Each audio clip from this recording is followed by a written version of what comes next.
Yeah, Prophet Marshall Occurrence. So, what this is gonna be about is continuing to do campaign of what we're gonna do because unlike these cops and unlike these secret societies, I'm not here to play brain games. A prophet stays in reality. Like I told him before on the last video, they don't have any details to everything they talk about.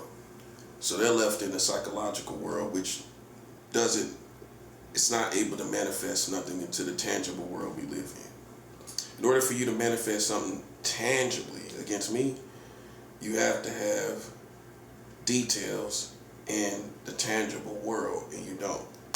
Okay, so they'll play psychological games, and we don't care about that. See, one thing about a Christian, and I've been a Christian for many years, over 20-something years, we don't care about rejection because we already know we're going to be rejected. So as we grow as Christians, we grow in immunity towards rejection. I'm very immune towards rejection as a Christian because I'm used to standing on my own, standing away from the crowd. See, this is the psychological part. I'm going to be covering this too, the psychological part of being a mature Christian where we're past the levels of rejection. I mean, a Christian stands on their own. They stands away from the crowd. They don't party. They're used to talking to people that party, but they maintain their position. So psychologically, rejection doesn't bother me at all because that's what comes with the territory of being someone who abstains from the culture and the community. You know, it's been like that for me. So we don't care about the politics to the degree where we care about how they feel about us, because in actuality, even if these situations wasn't here against us, they would still hate us because we're Christians. Real Christians. See, they don't hate secular Christians. They don't hate philosophies of Christianity. They hate those who abstain from the world for real. The real Christians. The real Christians in real time. That's why I'm all about real time and reality. We are the ones that abstain from the world. We abstain from sex. We abstain from ejaculating with masturbation. We abstain from pornography. And many Christians, you know, that's one of the struggles is pornography. I know. Because what American Christians are going to do, they're going to masturbate and repent and get back in line. But this is the problem. How we know in many cases that people have some hidden sin because they're not powerful spiritually. If you have been walking a straight and narrow, by now you should have all kind of anointing on your life. Why it's probably not there? Because you're really not abstaining from the culture and the community. You're not abstaining from it. That's why I took off spiritually, and people wonder like, well, why isn't he like the rest of these Christians? Because I live this for real. Am I perfect? No. That comes with it too. But I live this for real, so I produce real spiritual results. That's all it is. And it shows you how many people really aren't living this, because how we know is because there's no development in your spiritual power. Ooh. Why is there no? You could put on a good show because a Christian gonna smile in your face.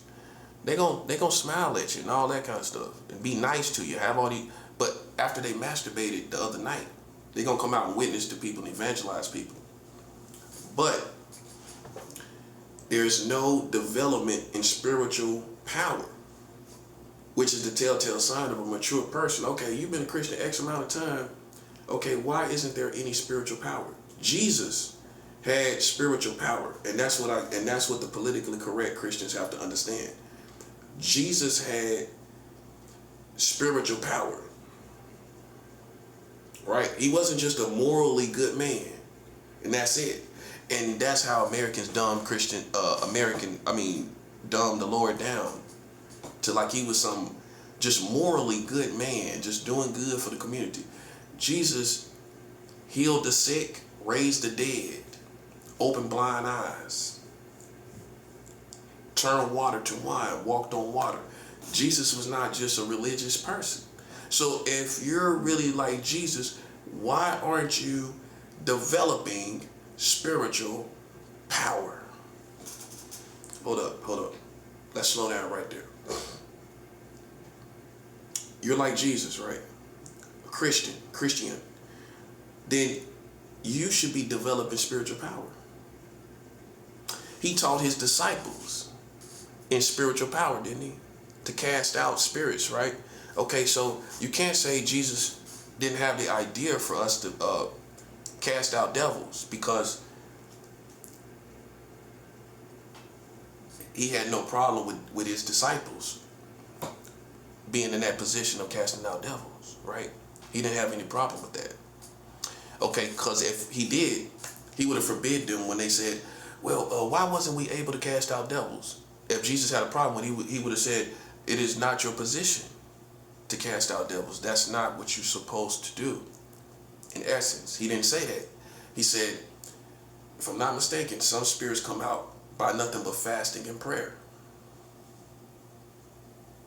Okay? But the bottom line is, Jesus Christ, the Messiah, cast out devils, had spiritual power. This is the part where people make excuses. And I'm going to tell you something. Either they become traditionally, religiously moral, right? They become religiously moral, if that makes sense. But what happens is they don't fast and gather any spiritual power. Fasting is what accelerates the spirit, what accelerates you in the spiritual world.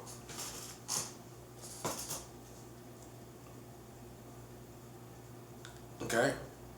This is why Jesus Christ, didn't he fast? I'm trying to bring you back to all the things that people telling you you can leave and you don't gotta, cause see, you've been around Christians that really didn't try to be like Jesus.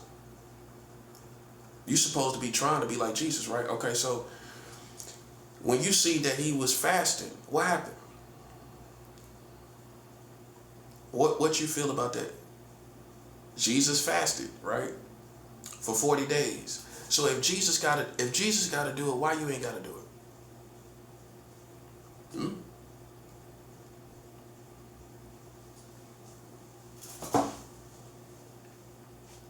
If Jesus fasted, why can't you think that you're supposed to fast? If Jesus got to fast to defeat the devil, if he overcame, let's be safe. Jesus fasted, right? Why do you think you don't have to as a Christian? My next question is this. Do you think it's optional? Do you think it's optional where you can fast or not fast? It's optional. And see, from spiritual maturity, I will tell you, the reason why many Christians in America don't have the power, because you don't fast enough. That's what it is. And you were supposed to start out when you was young. You don't supposed to come to Jesus when you 75. Okay, so now you can say, well, I can't fast now. Well, no, now you can't. You're 75. But if you started out when you was a young man and a young woman fasting, you would have been able to do it. That's why I already have rank under my belt. I'm a general. I'm a leader in spiritual warfare. Now in the church and all of that, I'm not a leader in the church. I'm a leader in spiritual warfare. That's how I'm gonna put it. I started out fasting when I was like 18. Real fasting, right? And every time you fast, you grow in rank. Every time. Every time you fast, you grow in rank. Every time. Now, just like you age day by day, you can't necessarily gauge the next day how you grew from the other day. But you did. You aged from yesterday, from the day before, from last year, you done aged again. Now, can you really tell? Only God can tell. It take us at least about 5 to 10 years to be able to tell whether we've aged in our face and our appearance and our maturity levels, things like that, our intellect, our tastes, even food tastes. And so it's the same thing in the spiritual world. When you fast, you're gonna have to look back 5 years. Oh yeah, I've been fasting for 5 years, 3, 4 years. Now I can look back and see, oh, now you can see certain signs, like you get information, you get spiritual experiences, but it's a day-by-day growth. Okay?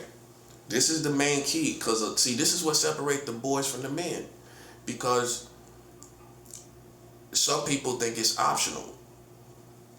I'm trying to show you it's not optional. Didn't Paul fast? Paul fasted. Okay, so I'm trying to understand why Christians don't think they gotta live it as a lifestyle. This is why many of you never grew into the whole spiritual power. I don't see how you survive without fasting these days.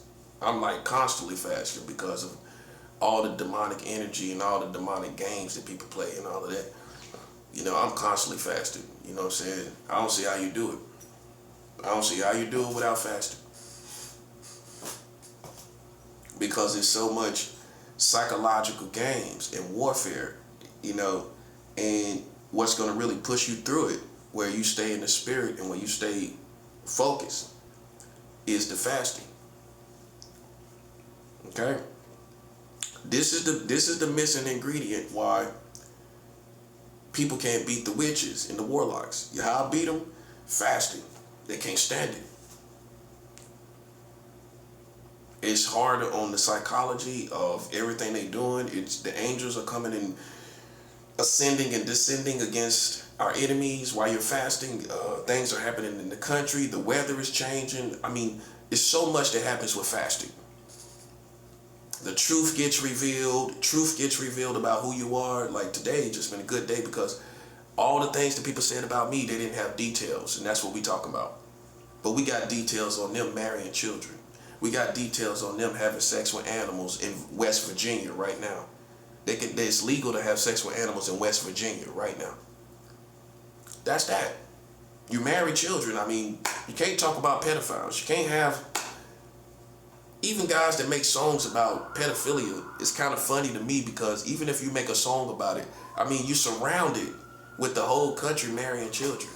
And it's no one that can change that narrative. See, the white Americans are going to be the patriots that try to change the narrative of this situation. That's why I don't pay them no attention. Because you're gonna be the main gatekeeper that don't want to accept the truth that your white American country has been marrying children this whole time, and the prophet is the one that told you. But you can sit up and talk about pedophiles on the street. That ain't gonna fly, buddy. So for y'all that make songs about pedophiles and all this kind of stuff, it's kind of funny to me because your whole country is marrying children. So I don't. It's like almost talking about a fish and you in the ocean. Talking about this one fish and you in the whole ocean. It's kind of like funny to me. That's how it meant. That's how I see it. You're in the ocean talking about a fish. Okay, there's plenty of fish here. Plenty of fish in the sea, like they say. But with it being plenty of fish in the sea, they decided to choose children as their companions. With plenty of fish in the sea, they decided to what? Choose children in 34 states of America. This child marriage in 34 states, there's child marriage laws in 34 states of America. You decided out of all the fish in the sea to choose children. See, one thing for sure, the prophet ain't never thought about marrying a child, and God knows that. You know who has thought about it? You know who thought about marrying a child? That's funny to me. And it's funny to me that you think you got any credibility to judge me today. Oh, marrying children, you got credibility. This is brutal, bro. This is brutal. You want to come out of this narrative. And listen, You can get the sharpest person in the world. You can get a genius. A genius can't come out of this because it's technicality. It's self-explanatory. It's a brick wall. A brick wall is a brick wall to a genius. It's no way around it. You can't Jedi mind trick. When you get done Jedi mind tricking, I'll be right here with you having married children this whole time of this existence of America. Most of the best years you was marrying children. Through the 1960s, the 1970s, the 1980s, the 1990s. Up until the present time, you was marrying children the whole time, buddy. That's a 7 out. You can't talk to the prophet. That's what I'm saying. Now, if you can talk to ignorant people and paint these narratives like we're after the pedophiles. That's the old narrative of ignorance when you didn't realize your country was marrying children.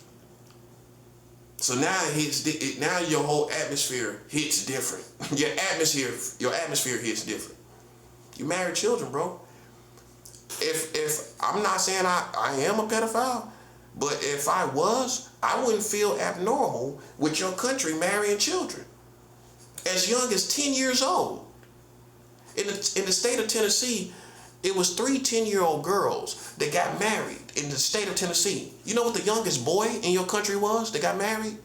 11 years old. And you think I'm going to be subject to their judgment? Who judgment should I be subject to?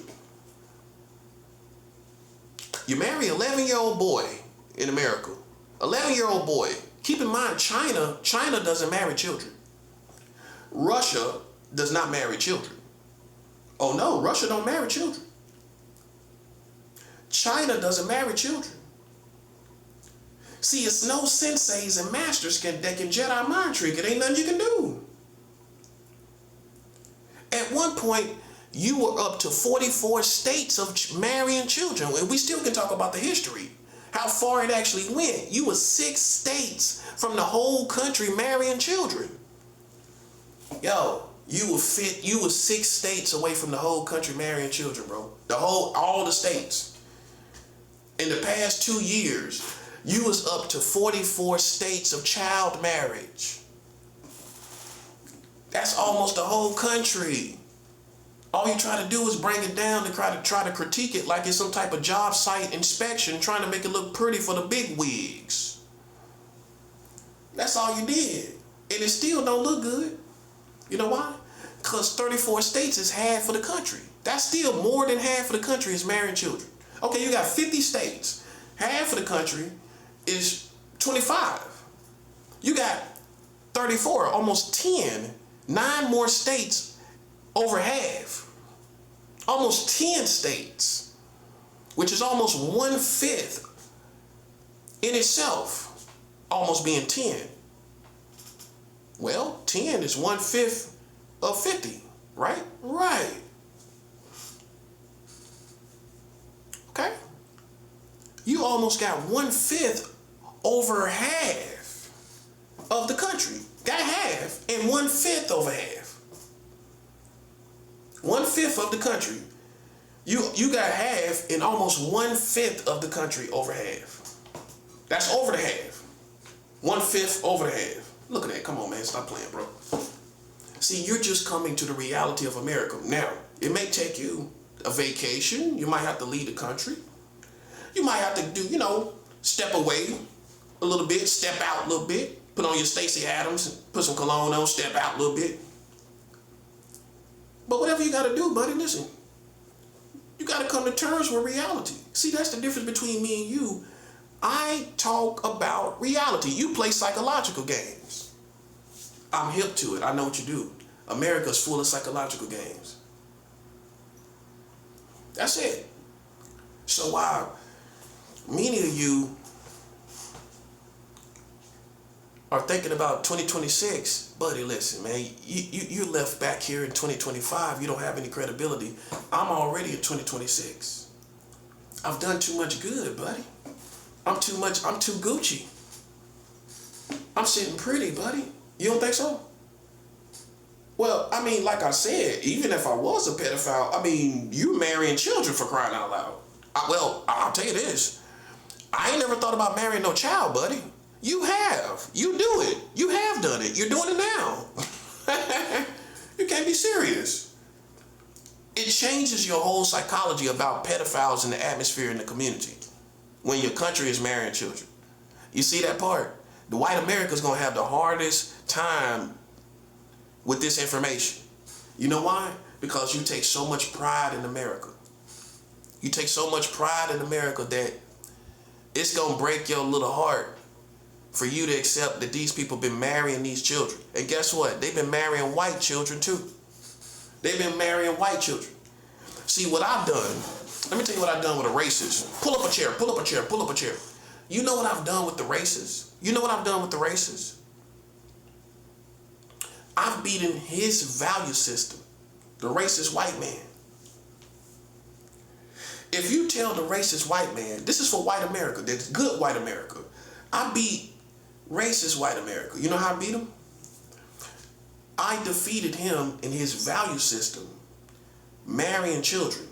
Because a racist don't mean you a pedophile. It don't mean you desire children. I beat the racist at his own value system, what he cares about. And I know he cares about those white children, don't he? Okay, so then when I talk to the racist and I tell him, oh, you know y'all been marrying children in America since 1929. He gonna be like, what are you talking about, boy? I'm a man, but what I'm talking about is you've been marrying children in America. You made new child marriage laws when Donald Trump was the president the first term. Donald Trump was in the White House when y'all made new child marriage laws. Donald Trump was in the White House when you made new child marriage laws in America. That's not relevant? That's not relevant enough? That's not relevant when the present president that you have in the White House now was in the White House when y'all made new child marriage laws. That's not relevant enough. That's the same president you got right now when you made new child marriage laws. That's 7 hour. Oh yeah, he the same one. Why the dude didn't say nothing? Why the dude didn't say nothing? Why the dude didn't say nothing? Huh? Why Donald Trump didn't say nothing about child marriage laws? He talking about everything else. So for all the Americans that are patriots, explain to me why Donald Trump ain't saying nothing about this. It's a mystery, isn't it? It's a mystery. The only one talking about it is the prophet. Donald Trump has not said anything about marrying children, and he was sitting in the White House a full year after the laws were passed. The laws were passed. He was still in the White House. He sat there a whole 365. 52 weeks. 52 weeks, buddy. He sat there, said nothing. Well, the laws were passed July 1st, 2019. July 1st, 2020, in the middle of COVID, he was still in the White House and he said nothing. July 1st, 2020, made a full year after child marriage laws. COVID, we was in the middle of it, right? Why he didn't say nothing about it? Why the police ain't say nothing about it? Huh? I have educated police on marriage of children in this country. Did you know that?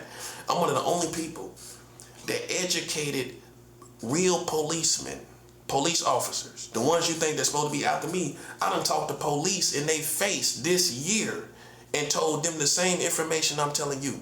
You know what the police said? And we thank you for this information.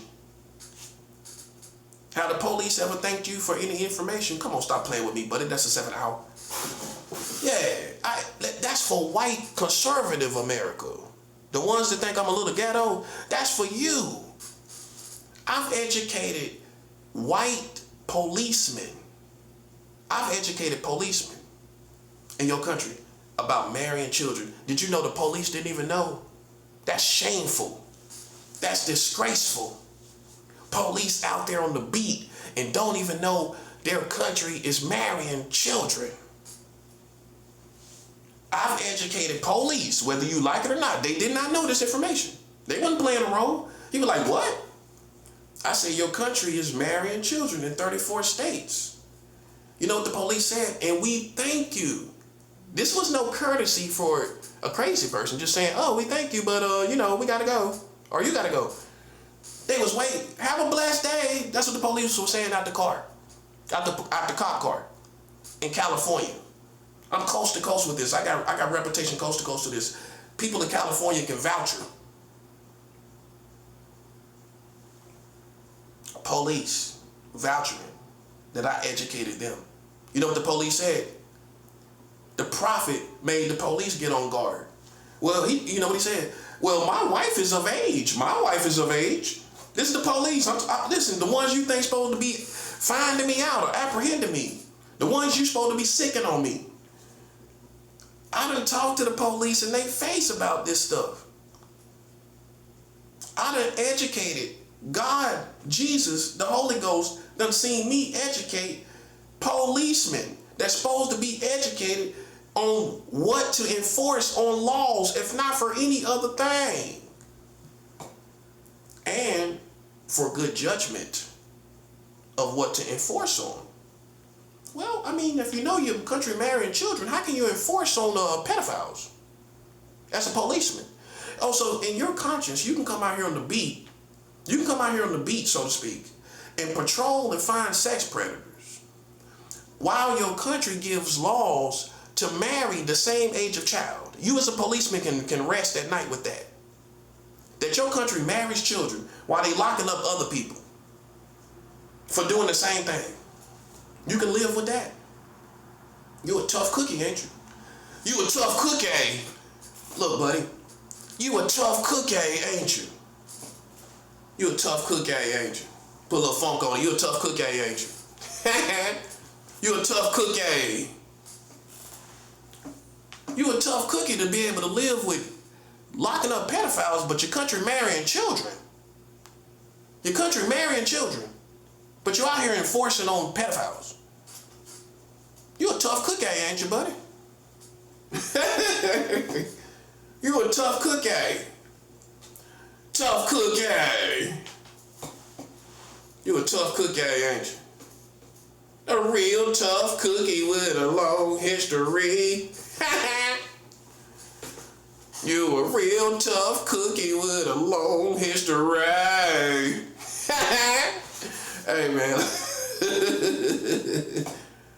Hey, the police, you're a real tough cookie with a long history, ain't you, buddy? That's a 7 out. Hey, America, you a real tough cookie with a long history of marrying them children, ain't you? You're a real tough cookie with a long history of marrying them children.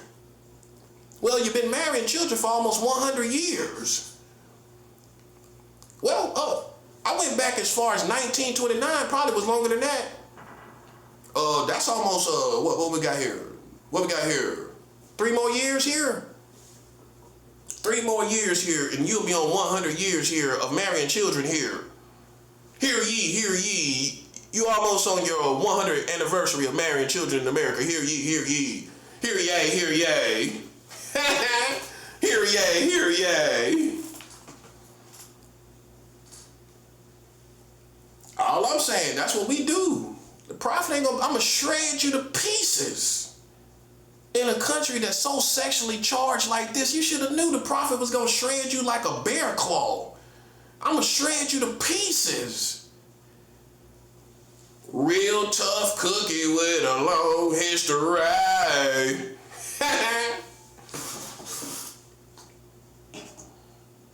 You a real tough cookie.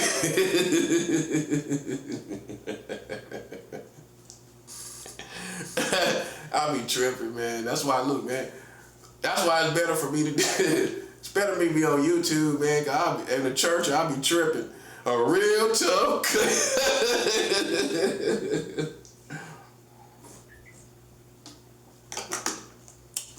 Listen, man. I ain't gonna never be suicidal. I know that's what you're hoping for, ain't you? Well, listen. I don't have nothing I done on my conscience as a child. I'm just letting you know. I don't have anything on my conscience. You know why? Because Jesus died for my sin. Oh, you forgot about that, didn't you? Ooh, that's the punchline. And that's the foundation. The foundation is the punchline. Well, whatever I did do is under the blood of Jesus Christ, the Messiah. And that settles it. But you haven't got rid of child marriage, have you? No. You haven't got totally rid of bestiality in your country with West Virginia. West Virginia.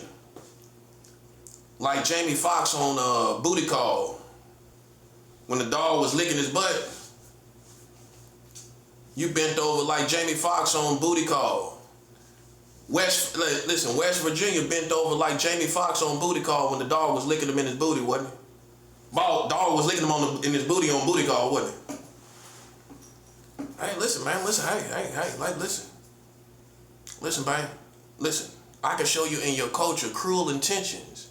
Remember the movie Cruel Intentions? She took the original version, not the edited version, because people probably picketed the original version. If you have, by any stroke of luck, the original version of Cruel Intentions, where it was two siblings, step siblings, that made a bet on how quick it was. This was the storyline of the movie. They had a bet on how quick it would be to have sex with other people that were innocent. They were basically predators. And the stepsister, which was in college, was with another girl who she was preying on. And she took a white dog and let the dog lick out her vagina. Everybody remember that scene in the movie? You don't remember that? Real tough cookie with a long history. Oh, you don't remember that? Real tough cookie with a long history.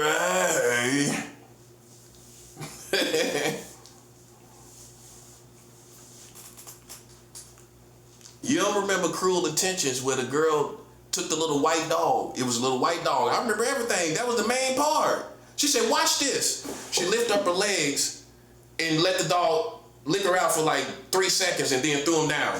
Right or wrong. That was the scene, right? She was laid back on the bed. The girl was standing up. The other girl was standing up. She said, watch this. She took like the equivalent of like a little teacup poodle kind of dog. White dog, lift up her legs, let the dog eat her out. I went to school. Well, white girls was telling me in high school how this one girl let a dog eat her out with tuna. She put tuna on her vagina. I mean, these are white girls telling me this, and I'm in school. I'm in high school. I'm listening to this. Like, my ex-wife told me when she was young, she used to let a dog lick out her vagina when she was a kid. I'm just letting you know. My first ex-wife she let a dog lick out her vagina. Real tough cookie with a long history. Put a little Britney Spears on it. With a long history.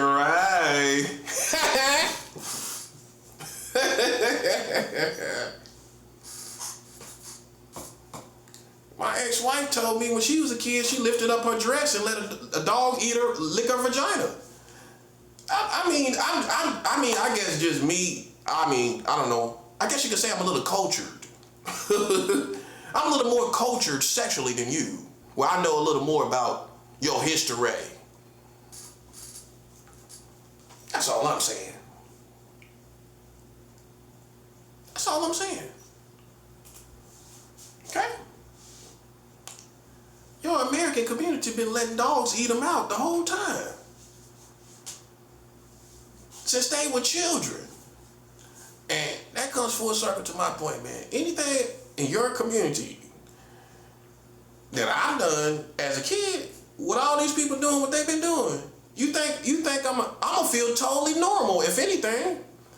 Oh, so you wouldn't feel normal. See, there's a fake normal, right? And then there's a real normal with people letting dogs eat them out all the time in this country.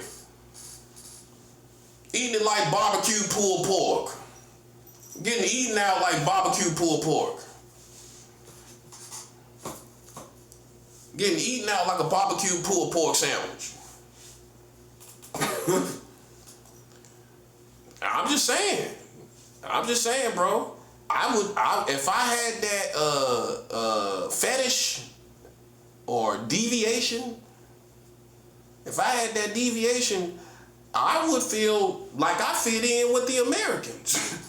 You marrying children, you having sex with animals. I've heard the stories. I've seen the movies. Booty call was on the other side with black people. Well, I mean, that's a form of bestiality. Well, it's flirting with it, ain't it? It's flirting with the idea of it, isn't it? Yes, it is. Letting the dog lick your butt out, buddy. That ain't letting the dog lick your feet as a grown man. Grown woman. Listen, buddy, that ain't flirting with bestiality. Then you tell me what it's doing. It is. Well, that's kind of the idea here. Say it like an older person. You know, old people say idea instead of idea. That's kind of the idea here. That's the idea. Old people do say the idea, don't they? They put an R on it, didn't they? Idea. That's the idea. Yeah, give me here. I got a good idea. Come here.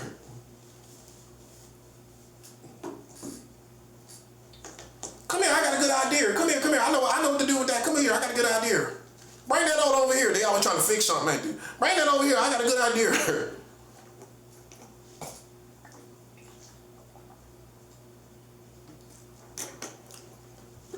That's all I'm saying, bro.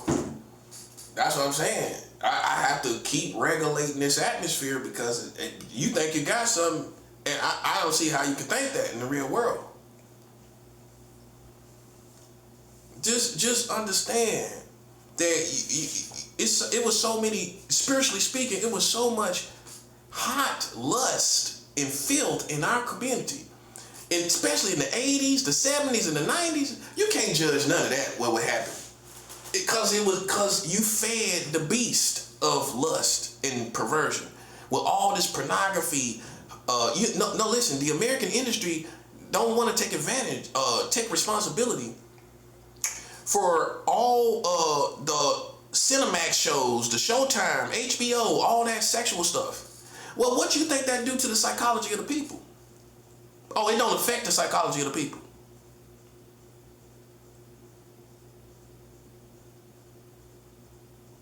Glory to Yahweh.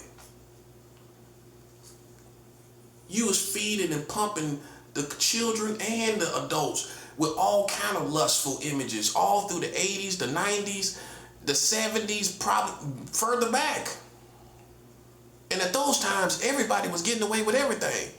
That's why all this stuff is now coming out. But see, what y'all don't want to admit as Americans, it was allowed. Oh yeah, it was. It was allowed. To a certain degree, it was. How I know for sure? Because you was marrying children the whole time, buddy. How it wasn't allowed. Now because of these politics, the culture has changed. Too late, buddy. You got a whole history. You got a whole history with a long history. You got a whole history, bro. Of married, having sex with children, married children, lust everywhere, all this stuff, man. I'm just saying. And the prophet is the one that blew the whole cover off. See, this is the position we got to play. Now you looking at me. See, you shouldn't be looking at me.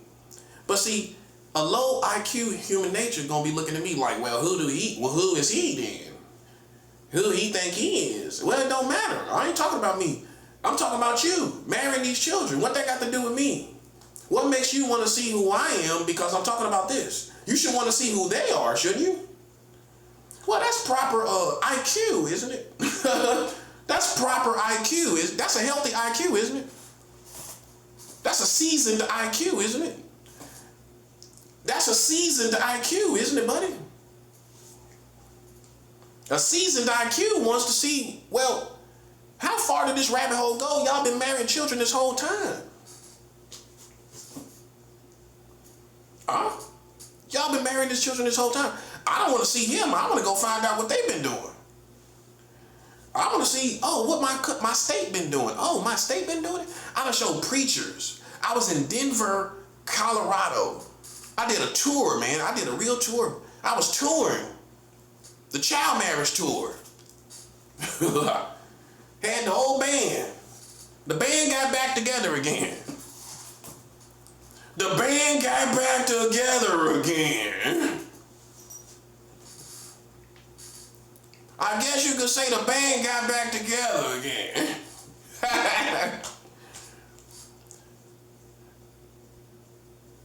I was in Denver, Colorado, and a preacher came up to me, right?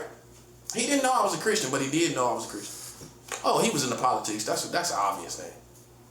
I'm pretty sure he was. But he started talking to me about the Bible and everything. And I was like, I couldn't help but talk to him about our surroundings. So I was like,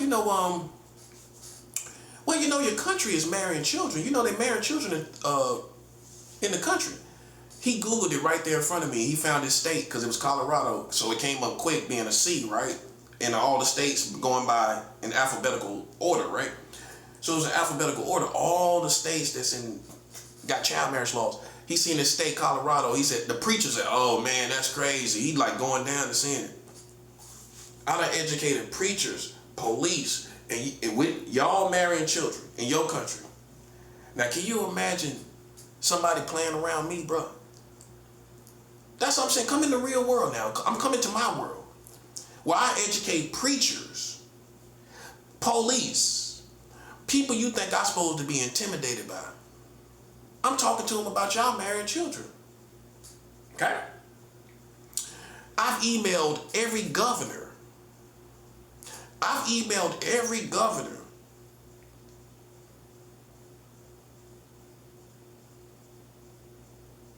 Every mayor in every great metropolis. You pick a city. Just pluck a city like a card. Pluck a city. Any city you can think about, I've done emailed them on child marriage. This is my work. I've emailed the White House. Oh, they didn't tell you that? I'm a big dog, buddy. Under the Biden administration, I emailed the White House. So who I'm subject to out there, buddy? Who? You didn't know because they ain't gonna tell you. They ain't gonna tell. I bet they know about it. They gonna check my emails. I'm pretty sure somebody is. Did they tell you I emailed the White House and informed the White House of child marriage laws, marrying children in America? Oh, I officially emailed the White House, as in the White House, the government, the White House, as to the president, White House. Every governor, for people that don't know, maybe you don't know, there's 50 governors because the governor's over each state, right? Okay. I've emailed manually each governor in every state about, what did I email them about? Tell me what I emailed them about. Child marriage laws in the United States of America. You see my work? Long history.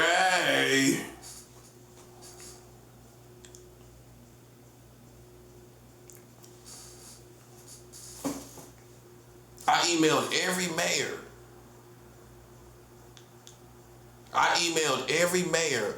Atlanta, New York. David Banks is the superintendent over all the school system. I emailed David Banks. That's right here in New York. You don't even know who he is. That's 7 out. Who is David Banks? David Banks was over all the whole New York City school system. You know what I did? Guess what I did, buddy? I emailed David Banks that y'all marrying children in America. Guess what? Somebody sent me some money for the information because I left my cash out. Oh yeah, I'm gonna leave my cash out, buddy. Yes, sir. Yes, sir. Yes, sir. Yes, sir. Yes, sir.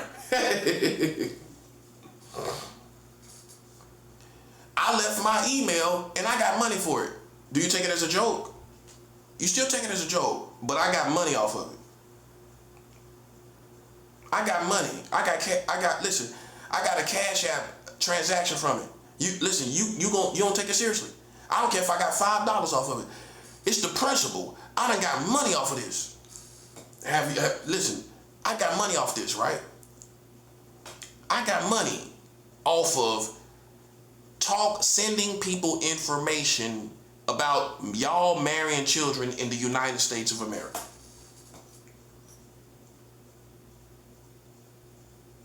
Y'all marrying children, right? I got people gave me money for it. See what I'm talking about? I done got bread off of it. That's a little brawny I'm a little brawny in this situation, man. I done got a little car diesel, don't you think? I done got my weight up, buddy. I done emailed the White House. I done emailed David Banks right here in New York. I done emailed every superintendent in all 5 boroughs of New York. You know what a superintendent is? Well, let me explain it. Maybe you don't know. And you might not know. A superintendent is over the whole school system, K through 12, in each county, in a county in America. So in one county, there's one superintendent, not a principal. A principal and a superintendent are not the same at all. Actually, they're the contrast. Because the principal is over one school, the superintendent is over the whole school system in one county. So in Atlanta, you have one superintendent over the school system. This person's position is over K through 12. Okay? Over all the schools in Atlanta, there's one superintendent. Whoever that person is, I emailed every superintendent in each city, one person. This is one person, not a team of people. A superintendent is one person. I literally emailed every superintendent over each city, over the school system. That's over the school system. In each city, I emailed them about child marriage laws in the United States of America, buddy. That's how you do it. You want to talk about pedophilia, buddy? Listen, we could play hardball. I go to the school system and I ain't gonna tell the teachers. I ain't gonna go. In one case, I went to the teachers, which was Compton High in Compton, California. I went to Compton High School and emailed all the teachers manually in Compton High School. So all the teachers in Compton, as in Compton, Los Angeles, I emailed every single teacher. I'm showing you my work, just in case you don't think I'm doing anything. I emailed every teacher in Compton High School. Now, that's what I did as far as teachers. Now,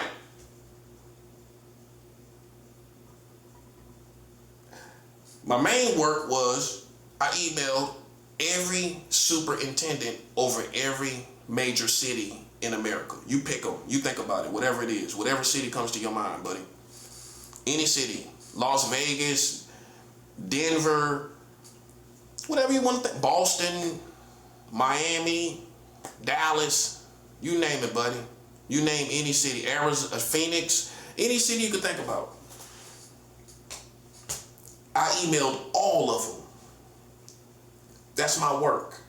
Keep in mind, I emailed every mayor and every governor.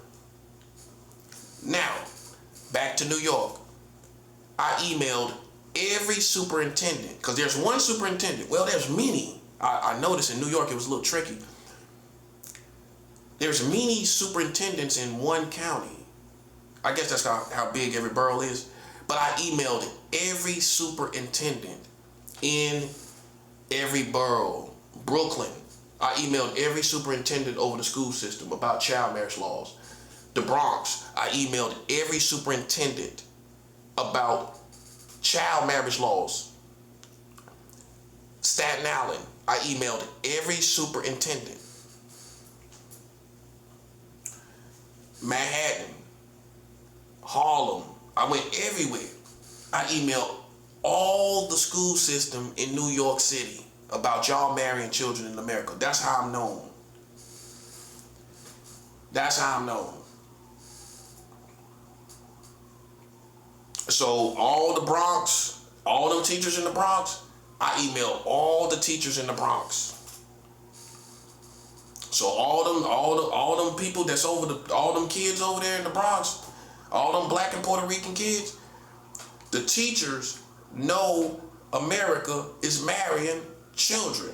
Why you trying to trigger psychologically? That's all I'm saying, buddy. So that's the whole school system. That's the whole school system. See, you thought I was, listen, man, you thought I was a crazy dude. I'm not. We don't care nothing about that. Because you're subject, listen, you're subject to psychological stuff. When I'm guarded against every attack that you got going. That's what it is. Okay, I don't care to lose. I don't care about losing to that. Cause soon as somebody try to do something to me, listen, buddy. If you think I'm on a tightrope, I'm assuming that if you think I will get caught, something will happen to me. Now let somebody try me and play me based on, oh, you had a thought about children. I'm just beating you to it. If I had a thought about children, I guarantee you ain't nobody gonna do nothing. I guarantee you God would destroy this whole community. You see where I'm at? I guarantee you that's gonna happen, buddy. The sky's falling. I'm trying to show you to stop being a clown, because that ain't gonna apply either way it go. You know what's gonna apply? Listen, buddy, won't you admit that I'm the head honcho, bro? I'm the head honcho. You're subject, the police is subject to a psychological game that even a teenager wouldn't respect. Well, let's ask the teenagers, who you respect? The person playing psychological games, but they ain't got nothing in real life, which is the police.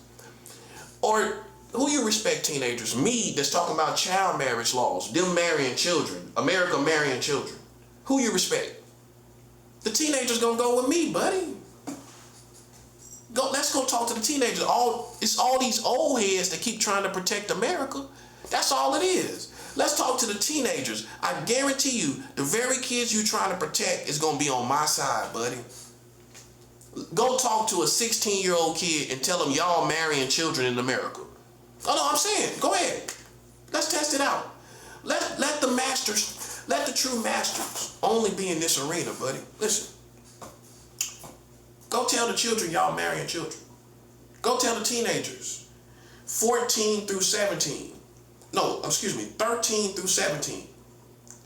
Go ask the children. Go tell the children y'all been marrying children in America the whole time, as young as they are, at the same age. Children your age been getting married in America to grown adults. Tell the teenagers. Tell the teenagers.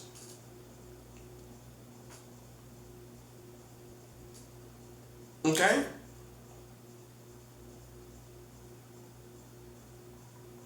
Right. What you think teenagers gonna say? A teenager gonna say, well, you know, you can't come back from that, dude. Teenager gonna say, nah, man, because if you marrying children, how you gonna play with this guy over here? I mean, you got kids all around getting married, for crying out loud. I mean, at our age, how you gonna have, this is how teenager logic is gonna be. How you gonna play with him and y'all marrying children? It's only these old heads that trying to ignore the information. Now go tell the teenagers, and go tell these 20-somethings. Teenagers, 20-somethings, go tell them. They gonna respond just like me.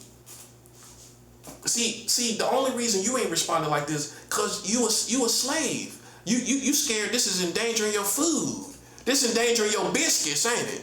Well, I might not get my country fried steak biscuit if he keep talking. I might not get my egg and ham biscuits no more. No more egg and ham biscuits no more. Hey, the older you get, the more of a slave you become. That's the truth. In America, listen, the older you get, you gonna humble yourself down, because you need food and you need shelter, don't you? You need food and shelter, don't you? Okay, the older you get, the more you realize. That's all of us. How much you need necessities, food and shelter, right? You become more serious about it. That's why you ain't gonna say nothing. Because you're a slave. You're a slave to America. As long as they feeding you biscuits and eggs and hams, listen, hams, plural, eggs and hams, right? As long as they feeding you eggs and hams, you ain't gonna say nothing. Let's go talk to these children. Let's go talk to these teenagers. They're gonna be on my side. Go test it out. Listen, if you're a real man, just go test it out. And that's how we know you're a coward. Trying to trigger psychologically on me, but you can't have the real conversation with your children that you're marrying children in America. If you're a real man, why can't you tell your children? Why can't you tell your children the truth? Huh? Why can't you tell the teenagers that y'all marrying children? That they married children as young as 10 years old in this country. Ask the teenagers that got 10-year-old sisters and brothers, how would they feel if their 10-year-old sister and brother got married to a grown man? Go ask the teenagers how they would feel. That they kid brother or kid sister got married to a grown man as 10 years old. That's the youngest age of children, of girls that got married. The youngest boy was 11 years old. The youngest boy was 11 years old. Listen, buddy, I don't have no hang-ups towards children. You do. I don't have, listen, let's address it. I don't have no psychological hang-up toward no children. You listen to the wrong people. That's what you did, little buddy. And I don't care where they come from. It could have been my grandmother. It could have been my granddaddy. They got to have evidence.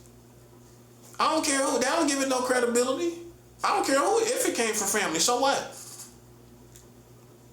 Family is crazy these days. Listen, you don't see that? I do. We do. People in your family don't went crazy. So, y'all marrying children. Okay? Let's talk to the teenagers. Well, y'all marrying children as young as 11 years old. And the youngest boy was 11 years old. Let's ask the teenagers how they feel about an 11-year-old boy getting married in America. Let's act like, come on. I thought you was a real man. I thought you was doing a real investigation. You a punk. You a punk. You can't even tell your children that y'all marrying children. That's for police. That's for all these so-called macho head honchos, these vigilantes, you too. That's 7 hour. All these Batman and Spider-Man, X-Man type of people. Well, won't Wolverine and Gambit, won't you Wolverine and Gambit team together and go tell the children y'all marrying children? That's a 7 hour. Hey, won't Beast and Xavier and Professor Xavier, won't y'all go? You Professor Xavier for children, ain't you? You Beast for children on X-Men, ain't you? You Beast and Professor Xavier for children. Won't you go tell the children y'all marrying children? Won't you tell the teenagers y'all marrying children? Spider-Man, won't you tell the children y'all marrying children? Batman, won't y'all tell the children y'all marrying children? Won't you tell the teenagers you marrying children and see how they respond? I guarantee you, children are going to be on my side. I guarantee you the teenagers will be on my side. They're not going to be on your side. You know why? Ain't nobody in the real world can accept the reality that you've been having sex with children as young as 10 and 11 years old, but you trying to play around this one guy over here. Man, you can't be serious. Go tell the teenagers. They gonna want to kill y'all. You know how teenagers, they more deadly these days. Teenagers gonna say, man, that mean they ready to kill somebody. Man, hold up. That mean they ready to kill somebody. Man, hold up, man. Whoa. Hey, he ready to kill somebody, ain't it? Whoa. Hold up, man. Hold up, yo. He ready to kill somebody. Yo. He ready to kill somebody, ain't it? Tell the teenager, he like, hold up, hold up, man. Hold up. You think he's surprised? That means he's actually ready to kill somebody. Hold up. how crazy teenagers are these days. You don't know if they might kill you. Do something wrong. Yo, well, hey, go tell the teenagers. Go tell the teenagers. You ain't gonna do it. You know why? Because they gonna be ready to kill y'all. Go tell the teenagers what logic you think they gonna have behind it. The same logic I got, man. How you gonna marry children and talk about pedophiles? That's what they gonna say. The only people that's trying to hide this information is slaves. These old people that sit up be farting and eating biscuits. Well, I don't want nobody to stop me from eating my biscuits and ham. That's really the truth. You gotta forgive me. I just thought somebody was gonna stop my beans and ham from coming in. My beans and ham is lucrative in coming in. It's a lucrative situation with my beans and ham coming in. I ain't want nobody to stop my lucrative situation with my beans and ham. Hey, old people, that's basically what it is. Well, if I gotta choose between beans and ham and talking about this child marriage, well, what do you expect me to do? See, a grown man, a young man say we'd rather die than be with America. We don't care nothing about no beans and ham and eggs. You play with somebody else's integrity. You've been playing with this country this whole time. But then we find out, this is the next part. That's the first part. The first part, you was playing with this guy, right? Everybody know, right? But then the second part is, this is the second part. Just in case you got a little scramble brain, stir crazy a little bit. The second part is, we find out they marrying children. Long history.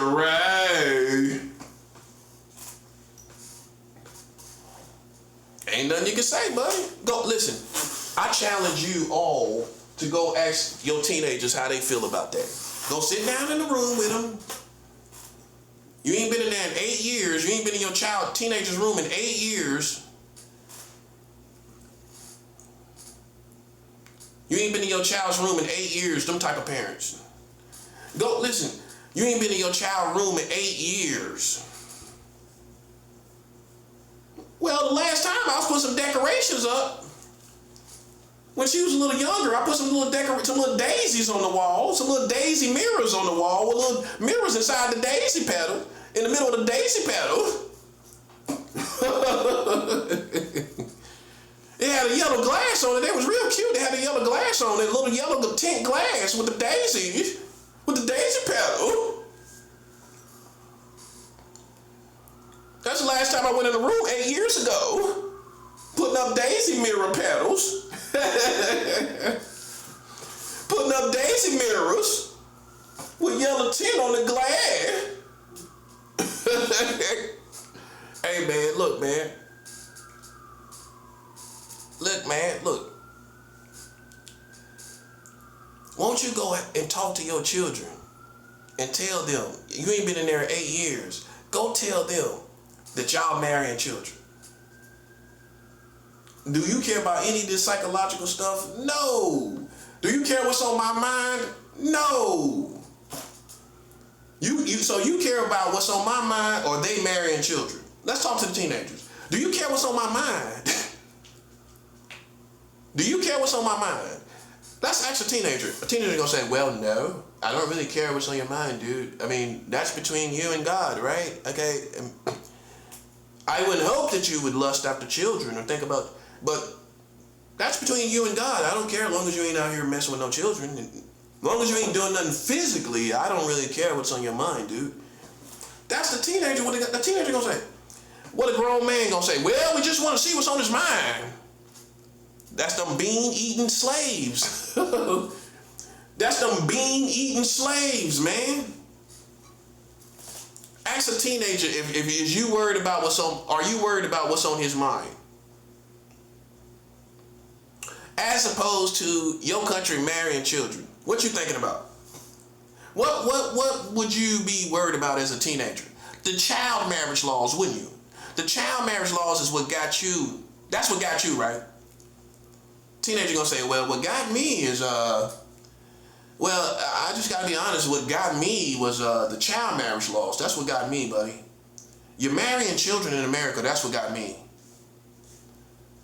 See, only the slaves is trying to ignore the information. You know why? Because of the rice and beans and biscuits. You don't want that to stop. You're trying to protect the rice, beans, and biscuit. You trying to protect rice and bean and biscuit. You trying to protect rice, beans, and biscuits, ain't you?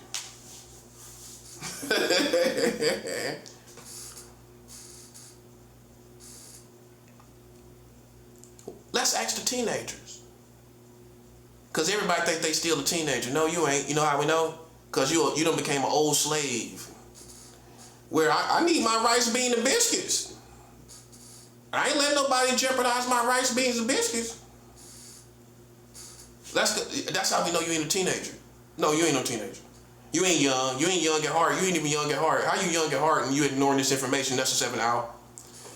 Well, if you was young at heart, you would be talking about the Americans marrying children, but playing with somebody that they can't get no evidence on, but by psychological games, and that ain't even working. Well, they can't get nothing clear and cut. It ain't clear and cut, is it? It's not a clean cut, is it? For all these hunters, is it a clean cut? Well, we can't get a clean cut over there. Like as in the cut with an axe with wood. We can't get a clean cut. You can't get a clean cut over here, can you? Hey, man. You see why I need a woman that like to laugh. I can't, listen. One thing I'm going to tell you about relationally, boom, you already see it right there, but look what I'm talking about. That's 7 hour. Talking about a woman, ain't it? That's 7 hour. Listen, what kind of woman I need is a woman that like to laugh. I ain't getting with no more serious women at all. See, this is the real me, buddy. Listen, man, listen. I'm better relationally with a woman than have for y'all. Why you questioning my integrity?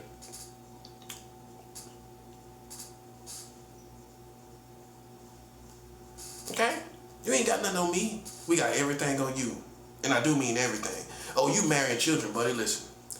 I can count, ain't children still in Pampers around 1 year old? Okay, Officer Shadrack Jones was a black man, a black police officer that came to a black mother's house and made a black mother perform a sex act on her 1 year old child. That's the youngest child that's been sexualized in your community. You know what's younger than 1 year old? You know what's 5 times worse than 5 years old? 1 year old. Now you understand math a little bit. Now you understand math. A police officer named Officer Shadrack Jones is the worst pedophile in your country. He went to a woman's house. This is real facts. This is not conspiracy theory. I don't tell conspiracy theory. That's why you'll never hear me talk about Bigfoot, aliens, and Loch Ness Monster and Abominable Snowman. I talk about facts. I pride myself on talking about facts. You ain't gonna never hear me talk about no conspiracy theory. Everything I talk about is facts. Officer Shadrack Jones, a black man. That's the caliber of the prophet. You can't believe it, can you? A black officer, Shadrack Jones, came to a woman's house as a policeman to serve a traffic violation ticket. Once he got to her house, she had a 1 year old child. The child was uno, 1, right? He made her perform a sex act on a 1 year old child. Right here in America, that happened in Iberville, I-B-E-R-V-I-L-L-E, Iberville, Louisiana. You can go look it up. Oh yeah. Oh, by the way. He got a long history. He was also having sex with animals. They also found him having sex with animals. This was a police officer. And my thing is this. Where was the black community? Oh, this happened recently in the last 10 years. A black police officer went to a black woman's house, a black mother, and made her perform a sex act and recorded it on his phone with a black child that was 1 year old. What? How much younger could it be? In months. In months. It would have been months. The child was 1. Go look it up. Go look it up. Officer Shaderick Jones. I don't care if he's in jail. I'm talking about the outrage. Why you didn't have outrage as a community? Where, if you didn't know what to do, I taught y'all this. You go down to the courthouse where the person is being held, whatever the crime is, and you stand outside the courthouse. Some people know about this, and you protest so that the person gets the maximum sentence, because they might not. Okay? Especially as a policeman, he might not get the maximum sentence. And I don't know if he did. I don't know if he got the maximum sentence that he could have got. But if you would have put pressure on him, you would have put pressure on the courthouse. You see what I'm talking about? Every single time. You can't assume they're getting the maximum sentence. You put pressure. If you don't know what to do, if you don't know what to do, you go down there and put pressure on the courthouse where he's at, where he's going to see the judge. You put pressure outside the courthouse so that he gets the maximum sentence. You didn't do that, did you? No, you didn't do it.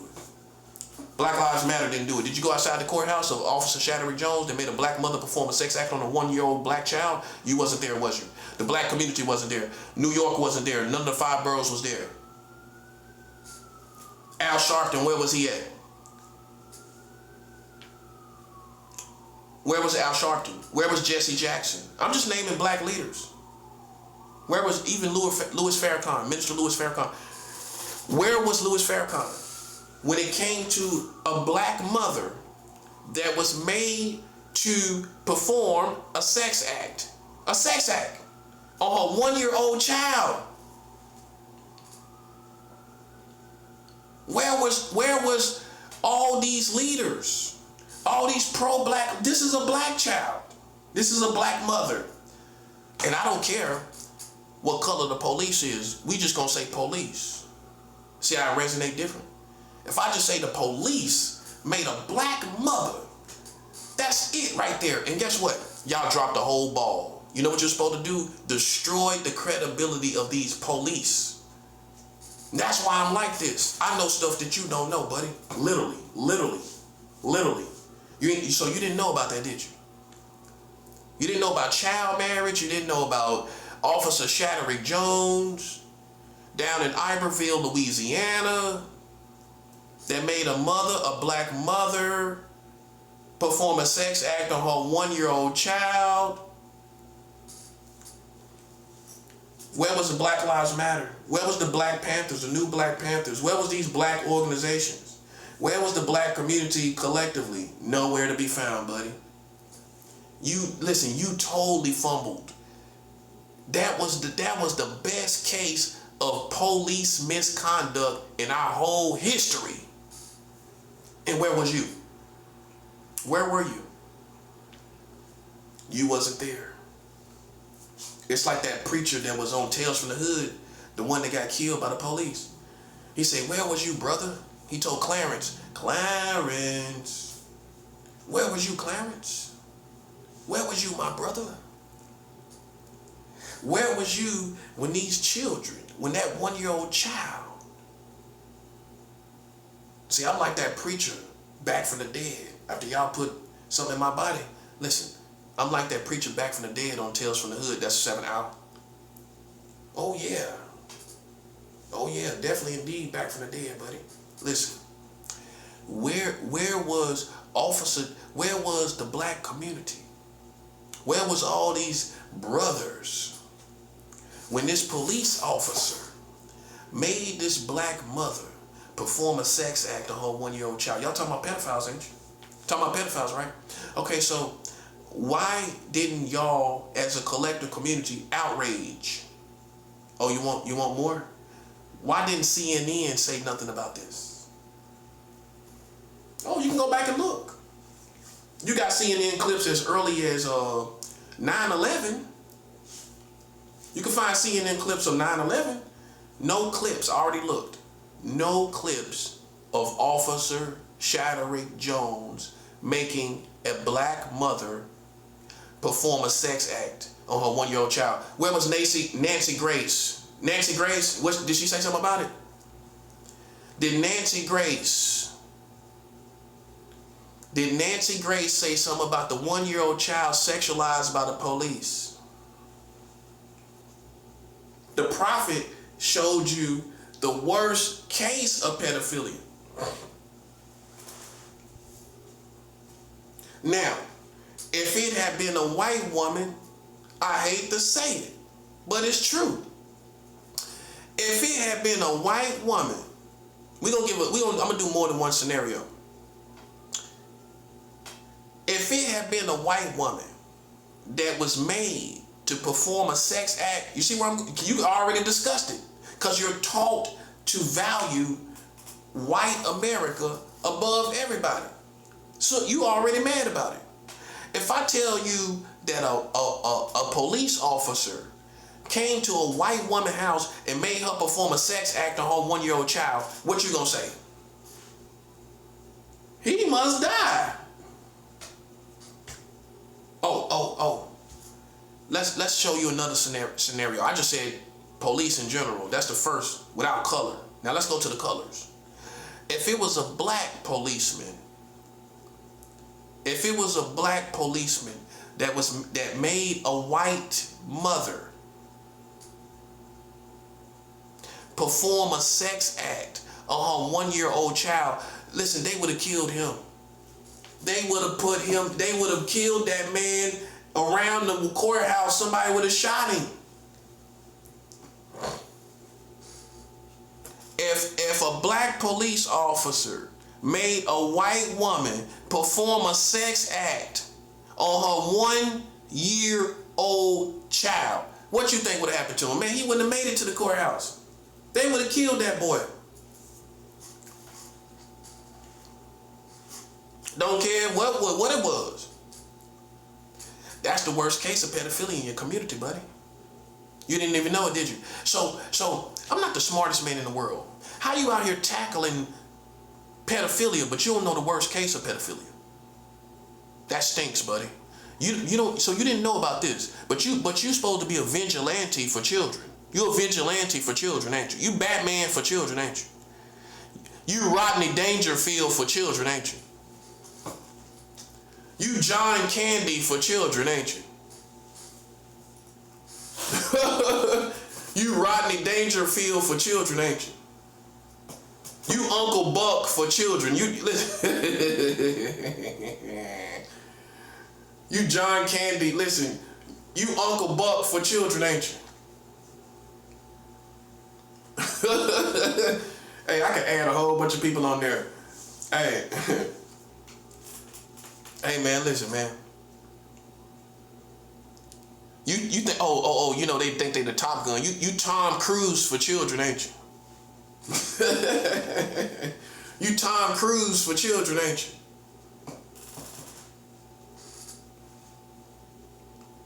I could go on and on with this, man. Listen, man. You Rodney Dangerfield for children, ain't you? Oh, the women. Oh, you Cindy Crawford for children, ain't you? You Cindy Crawford for children, ain't you? That's the tall model looking police. You listen, you Cindy Crawford for children, ain't you? Well, outside my uniform, I've been told I look like Cindy Crawford. You Demi Moore for children, ain't you? Hey man, listen. Listen, buddy, listen.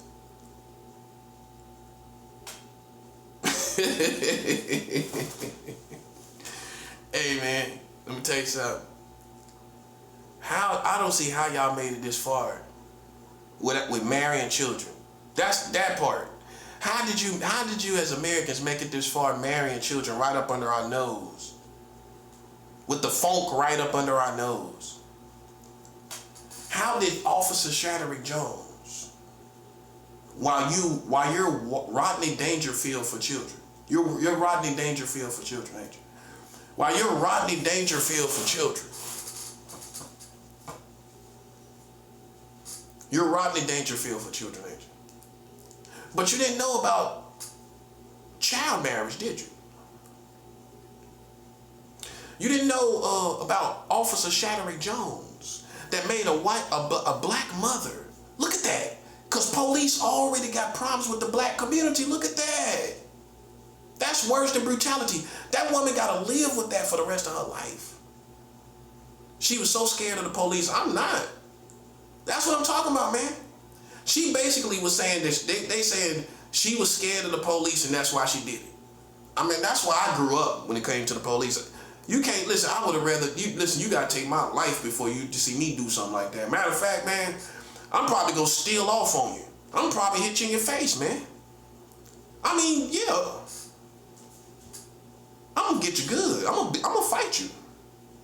I take what come with it. You rough me up a little bit, okay, but I got the best of you. I got the best of you, though.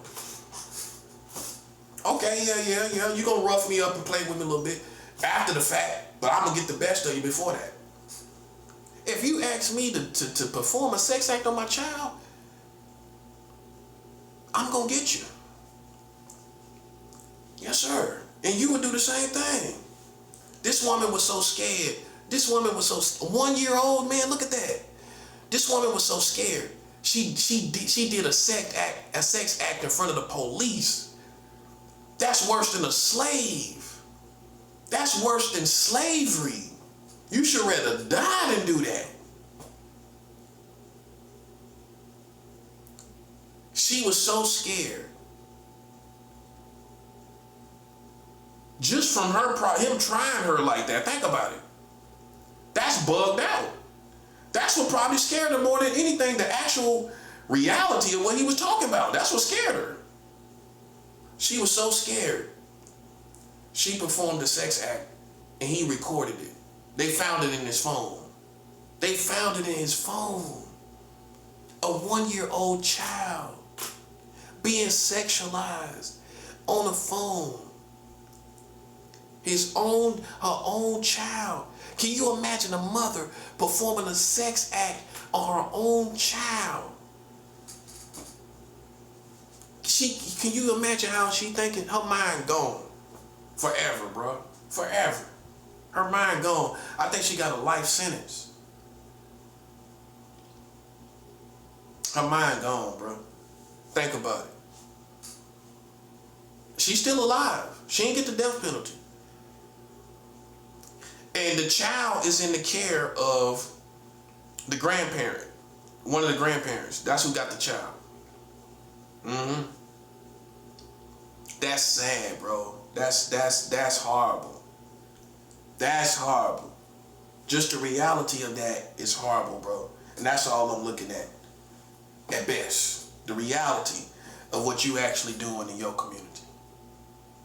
A 1 year old child sexualized in your country. And America said nothing. It happened and no one was outraged. Isn't life funny like that? Where we'll never get another opportunity like that. You would never find a cop slipping like that, buddy. That's a one-in-a-lifetime opportunity for us to bury these police, these dirty, filthy police. That was a once-in-a-lifetime opportunity to finally bury these people. Filthy, more filthy than anybody. That's why I walk around like this. Now you see what I mean. The best you got, oh, it ain't everybody, man. Ain't you retarded, bro? No disrespect to retarded people. Ain't you a special type of retarded? For you to sit up and tell me that it ain't everybody, you insulting my intelligence. You're insulting my intelligence. Everybody is not even a factor. That's not even something we even discussing how many people it is. That act is so horrible. It's the number one, that's the worst pedophile in your country. Why your country didn't know about it? So do you think I take you seriously if you think you got me on a chopping block? You think I'm walking the plank? Hey, like a pirate ship, you think I'm walking the plank? Man, you tripping. You marrying children and I'm walking the plank. It's all cartoons. That's what I'm trying to show you. Good entertainment, American entertainment. Good American entertainment. That's all it is. Okay? Officer Shadrick Jones was not exposed by the community because he was a police. That's why CNN didn't say nothing about it. That's why MSNBC and all these other networks, Fox News, nobody said. I looked it up. Nobody said nothing about it. You know why? Because the cops came in and cleaned that up. You make sense of it.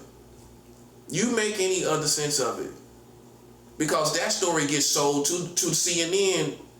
So why it didn't happen?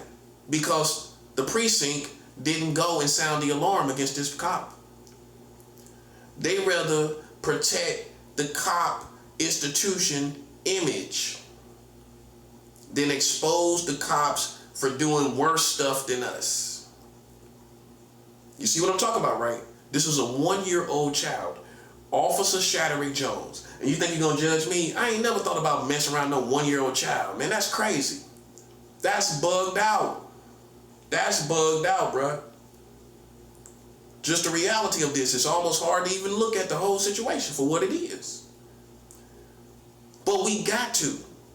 The reality of what happened. See, some of y'all don't want to look at the situations. You got to grow a backbone. You got to grow manhood and look at these situations. All these people didn't say nothing about it. All these celebrities, they said something about Officer Shadrick Jones. All these black celebrities, all these black athletes, nobody said nothing about Officer Shadrick Jones. Officer Shadrick Jones. You can put Officer Jones, it's gonna come up. Officer Jones made a woman have sex with a 1-year-old child. That's the filthiest, funkiest, disgusting thing in your whole American community, in my opinion. Especially because it's a cop that's doing it. That's even worse. This person is trained to protect the community. Man, look, he overrode all his training. That's what I'm looking at. He overrode all his training. And you can sit up and judge me, but y'all didn't even say nothing. The 5 boroughs of New York, y'all didn't protest at all. That's the 7th hour. Did you protest about Officer Shadrick Jones as the 5 boroughs of New York City? Yes or no? And we win. Listen, buddy. Listen. You ain't got no choice but to go with what's right. And I'm on the side of what's right. I'm talking about Officer Shadrick Jones, a cop. You should want him dead. A cop. What's worse than some pedophile in the streets? A pedophile cop. That's worse to me. Yeah, it's worse. You find somebody that's supposed to be upholding the law, he gets paid by the community. He gets paid by the government. And why he's getting paid? Why he getting fat on your money, on your American money? This man made a mother perform a sex act on her own child. Why he getting paid off of you? He went home and ate food. He's eating right now. How can you stand it? How can you live with it? He's still alive. After making a woman perform a sex act on a 1-year-old child, man. That's all I'm saying. Now you see my logic. You don't want to do this, bro. You don't want to do this. This is why God is defending me like he is. God knows all of this stuff, bro. You can't ignore, as a community, now we're talking about the American community, you can't ignore a cop making a woman perform a sex act on her child and then come out here like John Wayne for children. You John Wayne for children, ain't you? You Chuck Norris for children, ain't you? You Chuck Norris for children, ain't you? You John Claude Van Damme for children, ain't you? You John Claude Van Damme for children. That's funny. Hey man, look man. Hey, I'm gonna leave that one alone because he like he got a disablement. He got a disabled situation. I ain't gonna do that. But hey man, look man, look. How? I'm just wondering how. Because I know if this was a white mother, made to perform a sex act on her child, and a black cop would make her do that, that cop would be dead, bruh. They'd probably kill his family. People probably want to kill his family, bruh. Let it be a black cop made a white mother. Even you as black people, we're conditioned to defend the white people more than ourselves. Oh, a white mother. You ain't gonna say that part, but you gonna think about it. You gonna think about how she ain't really in the hood. You know what I'm saying? She's just a good woman, minding her business, which is probably true. This is probably true. But you're going to be more appalled. You're conditioned to be more appalled as Americans if it was a white mother. Even if it was an Asian mother, a Chinese mother made to perform a sex act on a 1-year-old child, you're going to be appalled. The Chinese community going to be appalled. The police made a Chinese mother. See what I'm talking about? If it would have been any other race of people, I guarantee you, man, they would have been out there. Where was our own people? That's what I'm talking about, man. That's what I'm talking about. And see, the funny thing about it is, when we ain't come out there, nobody else did either. You didn't see no other community come out and defend the child that Officer Shadrick Jones sexualized with his own mother. Nobody came out. You know why? I'm gonna tell you why. This is how police clean up what they do. This is why this time, what they done to me, they're not getting away with it. Not this time, little buddy. You got away with Officer Shadrick Jones. You got away with all this stuff you're doing now, Presley. But not all the way. You ain't get away with it. Because you know why? God is going to be on your head from this point forward, man. That's all it is to it. God is on your head. God is on your head.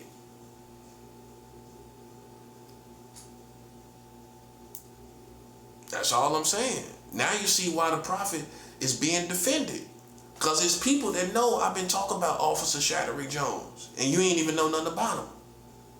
The worst pedophile in your community, man. The worst. Now, the most famous pedophile is Mary LaRoe. Mary LaRoe was a school teacher that married a little Asian boy in America and was on Oprah Winfrey. It's ridiculous. And America celebrated a white woman with this little, you might as well say they celebrated it. She was on the Oprah Winfrey show. Well, that's almost a celebration every time somebody's on there, ain't it? They celebrating something. Careers, feats. Oprah was celebrating all kind of things for people. Music, their music careers. For her to be on the Oprah Winfrey show, I wonder, my perspective is they find this interesting. Well, if you wouldn't have Oprah wouldn't have let no big white man be on the show talking about what he doing with a little Asian girl. Would he, if the roles of gender was reversed or opposite, and it was a white man that was a school teacher, you think he would have made it on the Oprah Winfrey show talking about him being with a little Asian girl, you think it would have been on there? I guarantee you he wouldn't have made it, buddy. But this shows you a woman can do anything in America and be celebrated. Oh. Let me check y'all about how y'all even like fantasized about your teacher as a kid, as a man. Some men say, well, I wish one of my teachers would have did something to me. So you wished that one of your female teachers would have sexualized you.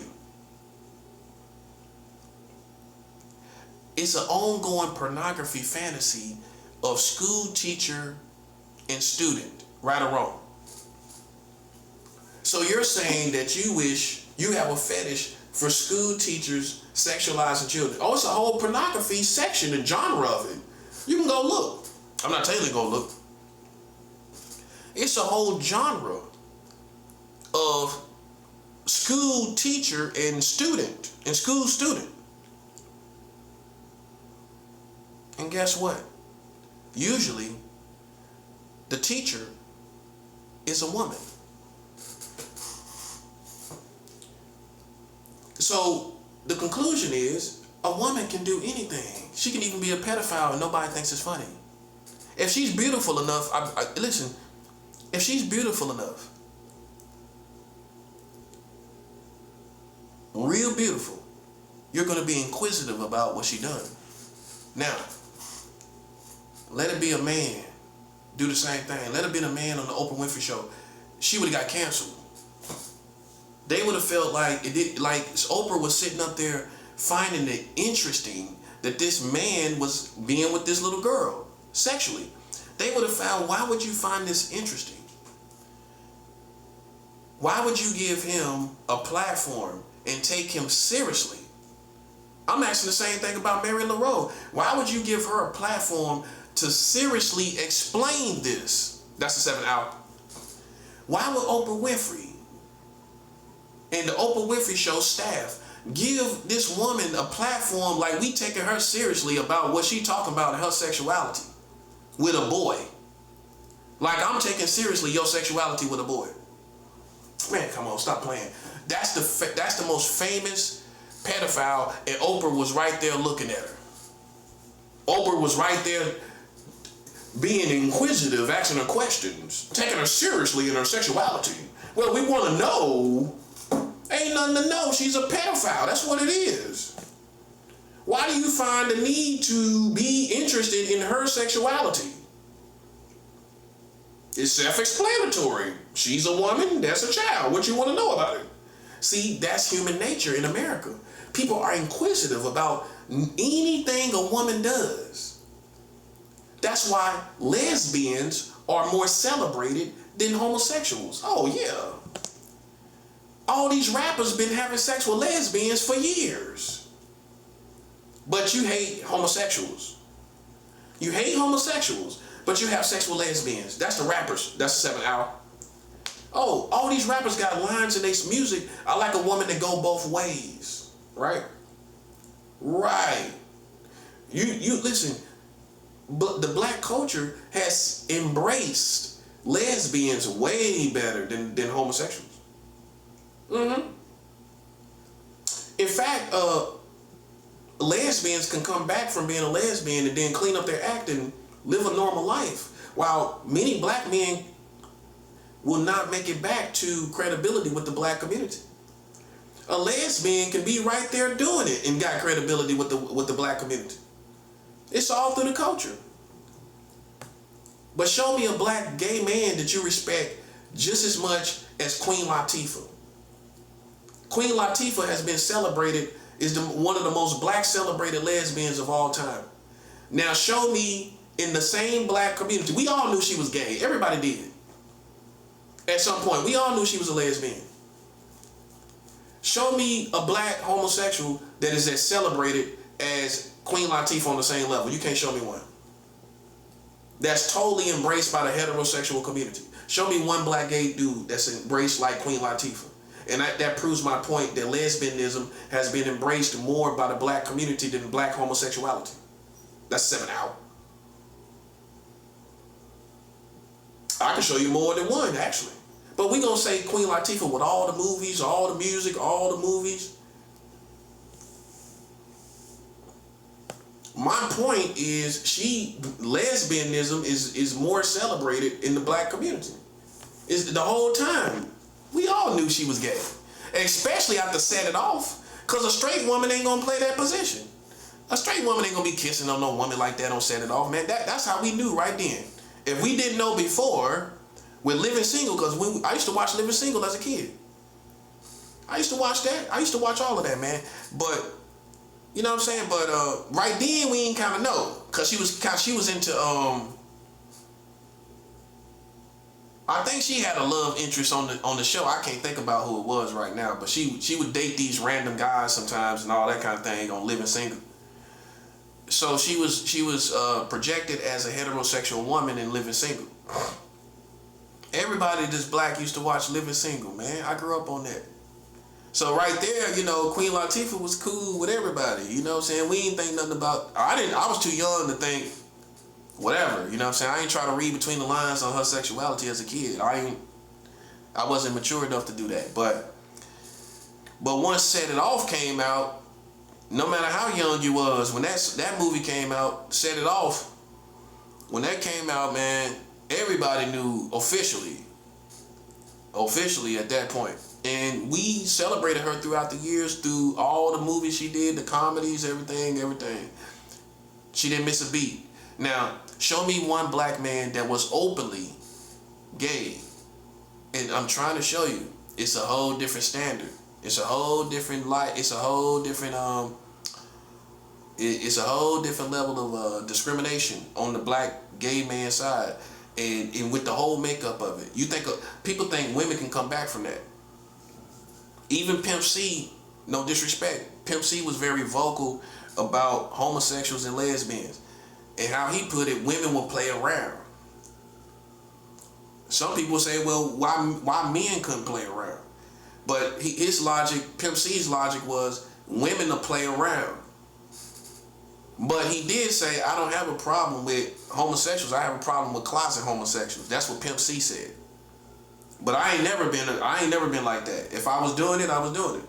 You know what I'm saying? If I was doing something, that's me. But see, people take that part out. That's what Pimp C said. Pimp C said they'll take the part where he talk about the homosexuals. They'll take that footage, but they don't go on to show the part where Pimp C said he ain't got a problem with homosexuals. He had a problem with closet homosexuals. That's what Pimp C said. But Pimp C's logic was, and which is another example. See, you know you black, you know who Pimp C is, bro. Come on. Pimp C said lesbians, you know, girls would play around. You know what I'm saying? That's how he put it. That's how he put it. And every woman don't feel the same way. That's considered lesbianism. But see, that's the embrace that the black community always gave lesbianism. But they criticize homosexuality. So, you know, I mean, as a Christian, we look at it like tomato. You know what I'm saying? Because it's all under the same banner, spiritually speaking. You know, but you ain't gonna have people see it that way. They ain't gonna never see it that way, because people like the beauty, and I used to be that way. They like the beauty of two women together. You know what I'm saying? It's just like cake with cake. You know, it's like for cake lovers, okay? You like cake? There's two cakes. Here you go. But it's just that's what can you say, man? That's just life. That ain't gonna ever change. You ain't gonna ever see lesbians get treated like homosexuals. No. They get embraced by straight men. They go to all kind of parties. They do all kind of stuff. That part, they do all kind. They're not more isolated to a certain walk of. They hang out with everybody. Gay men have to go in their lane and stay away from heterosexuals in most cases. Lesbians can be with everybody. They were heterosexual, straight men, everybody, bisexual, everybody. That's just the double standard, man. So why you think women get treated bad in our community? I think that's kind of just a thing of the past. I think right now women get more attention, they get more love, they get more support, they get more financial help, everything. They get everything they need. Even from the system. If you're a woman, they ain't gonna have you on the streets. But they gonna expect a man that might be in the same situation. They expect him to find a way. That's just how this country is built. You expect a man to get out here and find a way and make it happen. A female, they will say, oh, she needs to get off the streets. She needs to make it happen too. She don't need to make it happen. Obviously she do. Obviously she does need to make it happen. She do need to make it happen, don't she? But she gonna have a lot of help making it happen. She's gonna have a lot of help making it happen, buddy. That's just how it is. A woman gonna get more sympathy. And to a certain degree, you kind of agree, okay. She can't hardly defend herself on the streets at night like a man. I can kind of go with that. But see, it's just how it is. It's just how we gonna think. You know, you're gonna want a woman to get off the streets. And the better she look, I hate to say it, it's a discrimination with that too, because the prettier she is, you're gonna say, oh, you need to get off the streets. An ugly woman, oh, well, you know, you think you got somewhere to sleep tonight? It's the truth. An old beat down woman, well, you need some blankets. What you gonna do with a pretty woman? We gotta get you a room. I think I got a little money on the car. I can get you a room.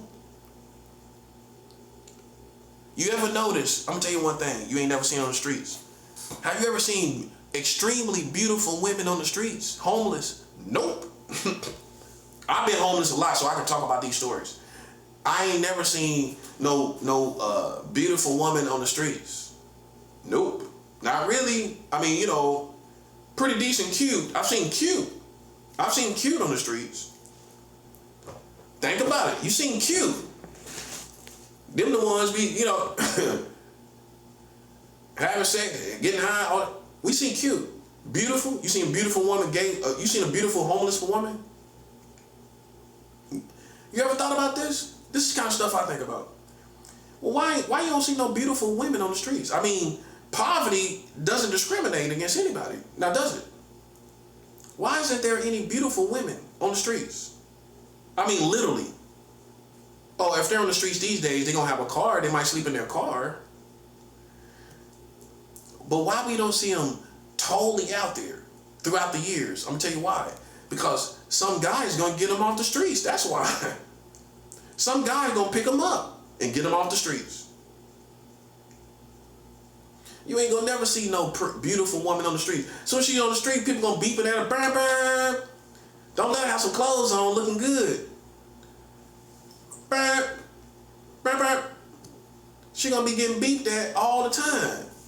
And I give a beautiful woman 3 months to be on the streets. 3 months. Max. And you actually out here showing your face. You actually out here interacting with the public. And they know your situation. You ain't gonna be on the streets long as a beautiful woman. Because somebody gonna holler at you just naturally, right? And then that's when you gonna tell them your situation. And what they gonna do? Take full advantage of that and say you can come live with them. That's what a woman gonna do. I mean, that's what a man gonna do to a beautiful woman. Oh, he gonna take full advantage. Oh, you can come stay with me. Are you sure? Yeah, girl. You too cute to be on the streets. Now, an ugly woman, or let's say an unattractive woman that doesn't attract people. People gonna see. I done seen them sleeping at the bus stations, at the bus stops. Ain't nobody getting them off the street. Look at these women on the streets. Ain't none of them beautiful. You start to realize on the streets, there's nothing but undesirables that society esteems as undesirables. Them the ones that's on the streets. You ever notice?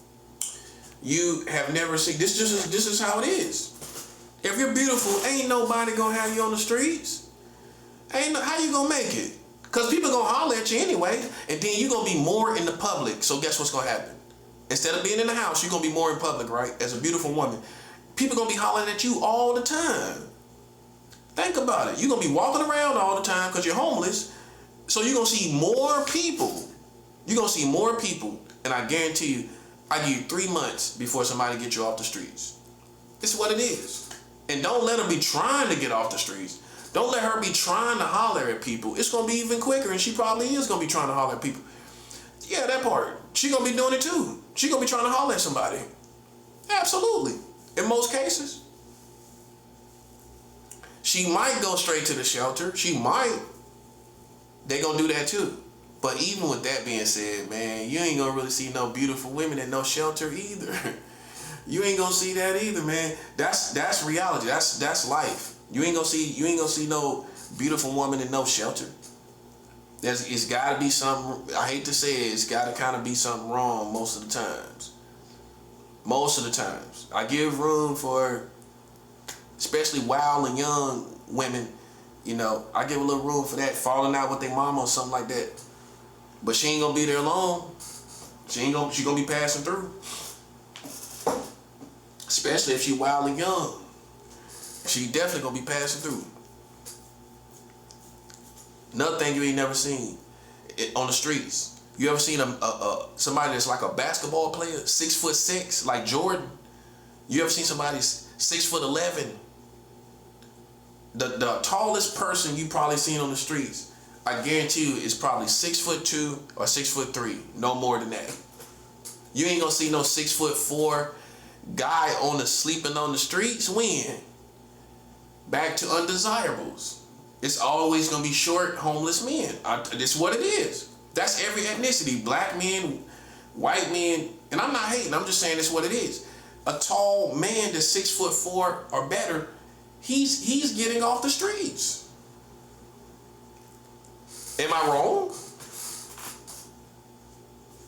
When have you seen a homeless man and he was like 6'5"? I mean, it's out there. But it's really rare, like a blue lobster, right? Like an orange lobster. You rarely will see this. I ain't never seen no man, many times as I've been homeless, and I know how people move when they homeless. I ain't never seen somebody on the streets homeless over 6'4" or 6'5". Because, you know why? Because somebody's gonna get them off the streets. Are they all working?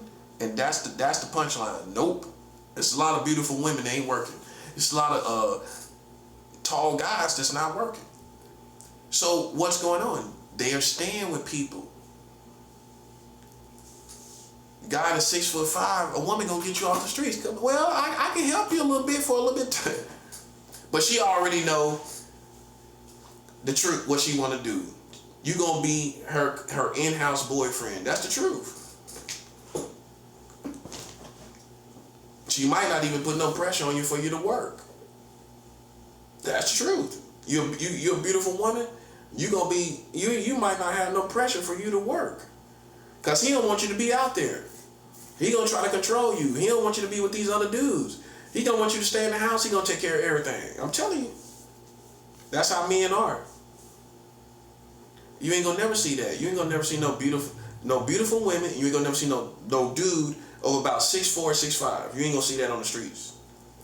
Because even other men will say, well, they'll see your height. Well, I got some work for you. You on the streets, man? I know this dude that got a job. Am I right or wrong? Most men will see you about 6'4", 6'5" and offer you a job. Why they don't do that with a little dude? Because they don't think he can do nothing. They think that's why he's out there.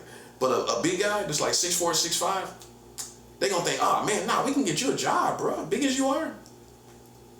That's why you don't see him out there. That's what it is. Stuff I think about, man. So it comes down to, really, man, who's left behind is not even a matter of poverty. It's because somebody gonna draft you in if you are desirable. They gonna draft you in. If you're a beautiful woman, or a tall guy, or an attractive guy, no matter what height you are, you gonna get off the streets. You gonna get off the streets, man. It's just a matter of time. See, I done played that position. I know. I done had a woman take me home off the streets. I'm obviously panhandling. This woman told me to come with her, and What you thought I was gonna do? But see, that's my face. I got the face. You know what I'm saying? That's me. You know what I'm saying? I'm not a very tall person, but I'm not a very short person. But I got the face. So as soon as I done had more than one woman take me off the streets. So anyway, man,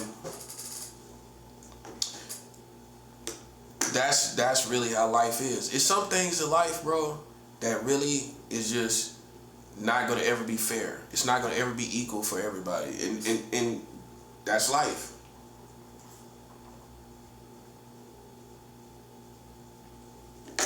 Like, will black people ever finally be treated like white people? Probably not in this lifetime. No. Will we finally get to just relax and chill and live as they do with no worry about race? Nope. Probably not in our lifetime. You see how more realistic that sounds, and you know it's true? As opposed to, I mean, we can make better rights and laws and stuff, but in reality, we're not going to change the worldviews of the people. They just going to submit to the laws of the land, but they ain't going to really ever love us all the way. That's just not going to happen. Especially now when we're more ratchet than ever before. Now they got a lot of reasonable reasons why they hate us and everything. If you don't know, man, these racist people and these white Americans are well aware of the internet, and they can go find all the stuff we do, and they be probably tripping off us. Think about it. They be tripping off with everything we do. I imagine racist people sit around and do drugs and get high and trip off black people. I mean, think about it. Because unlike the past, you know, you can go more into the life in the hood of black people, like on ground level. You can go look at certain hoods and how they do and how they chill and everything. I think they be tripping off us. I think they get high and drunk and trip off us.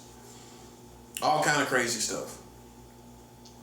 You know, but do I think it would ever be equal? No, it won't. It will never be. We will never be treated as they are as white Americans. Totally no. You can treat some of us good, like maybe you might even change how you treat me, but you ain't gonna change how you treat all these black people. And that's life. That's how it is. That's why the fight never stops. That's why it's no such thing as, you know, the war is over or it's ongoing, because they'll treat you right because I'm a desirable. I might, to a certain degree, I might be a desirable, maybe because of my intellect or whatever, my spirituality. So I'm desired, you know, I'm preferred, I'm a preference for certain community and people, but not everybody, you know. And so will we as a whole community ever be treated properly? No, man, that's not gonna happen. It's so bad that has just been one of those injustices of life, that just how women might be treated better, you know, if they're beautiful and on the streets than a man. You know, they're gonna get off the streets. That's just one of them things in life, you know. Us being black, are we gonna all be treated right ever? No. Because you're gonna find some white people, even if you're famous, they just don't honor you. They don't honor and respect you. And they just want to hang on it. They might be jealous a little bit, and they want to hang on the fact that you're black, like, oh, well, you know you're black. That's the insinuation. You know, you got them type of white girls. See, the younger generation, man, they're more disgusting with racism. They're more venomous with racism. It's just not, they don't use certain words, racist words like they used to. But if you pay attention to them white girls, them entitled white girls, they're racist. Well, I don't want to go over here and all of this and all of this. I'm white, you know. They'll be talking like that. They all over the place. And low key, they know they get more reverence than all of us. So how's she gonna feel? Put yourself in their shoes. They see it like they run this country, they run the world. Basically, they the race that run the world. How you think a racist white girl gonna feel in America? She gonna feel like her doo-doo don't stink. Somebody wanna smell her doo-doo. Even her doo-doo, somebody want to smell it. She probably thinking that, yeah, you probably want to smell me taking a crap, don't you? It's dead serious, too.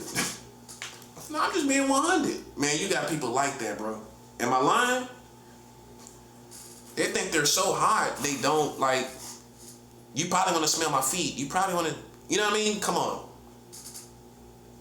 It ain't women out there, girls, women, it ain't women out there like that. Come on, man. It is, man. Yeah, man. So, like, this is why, like, fasting and giving offerings, man, this is all necessary. That's why I go with the flow, because I could stick to a subject. I could do that. I could easily do that. But I go with the flow. I go with what's in the atmosphere. You know what I'm saying? The energy in the atmosphere. And I think that's the Lord leading me. You know what I'm saying? These things are serious. Because people will still insinuate something about sex predators when we in a revolutionary state now where, man, ain't nobody trying to hear that, bro. You in 2026 now. Like, what we know now that America married children. Welcome to the future. Or you want to stay in the past. But you're talking about a futuristic world and being progressive, but you're not. You know, I'm up to date to, I'm more futuristic than you because I know the real America. You don't. Okay, the real America marries children. And see, right there is where the racist people, I beat them. Because the white man gonna say, well, you know, I don't like no black people, but that black man is right. We marrying children. I'm going to get racist people. I'm going to beat racist people. Because a racist person, you can't beat a racist person with racism. With showing them that they're racist. They don't care. That's what we messed up as black people. We didn't attack his value system properly to avail. No, we didn't. Because he knows he's racist. He don't care. He gonna sit back and say, well, yeah, that's me. That would be me. That would be me. Let me put on my honky tonk music. That would be me. Hey, put on that honky tonk. That would be me.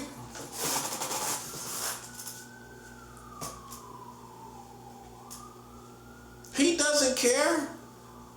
He doesn't care if he's racist. You can't beat him like that. You got to beat him at his value system. You got to find what he values and show him contradiction in his value system, collectively with his community. Not racism, to the human being part, to the things you do that ain't got nothing to do with racism, where you contradict yourself as a human. That's a 7-hour. That's the only way you're going to beat him.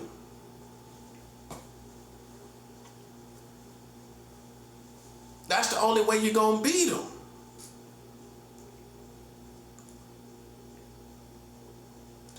I beat him. I beat the racist man because I showed him that he's marrying children in the United States of America. And I know he care about those white children. That's all he be talking about. You telling me he ain't gonna care about his country marrying children this whole time? You think the racist man gonna be with that? No, he ain't. And so I beat him in his value system concerning his white children that's been getting married in this country. He gonna respect me out of all these other leaders, because he gonna sit back to these other racist people, these other pro-black people, and hear who he is as a racist, and he gonna say, that would be me.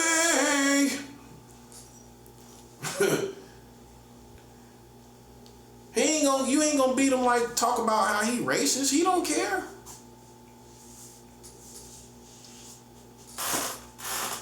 He don't care. Now, you start talking about them children that he's supposed to be protecting, and they marrying children in America. He gonna say, oh wait, hold up now.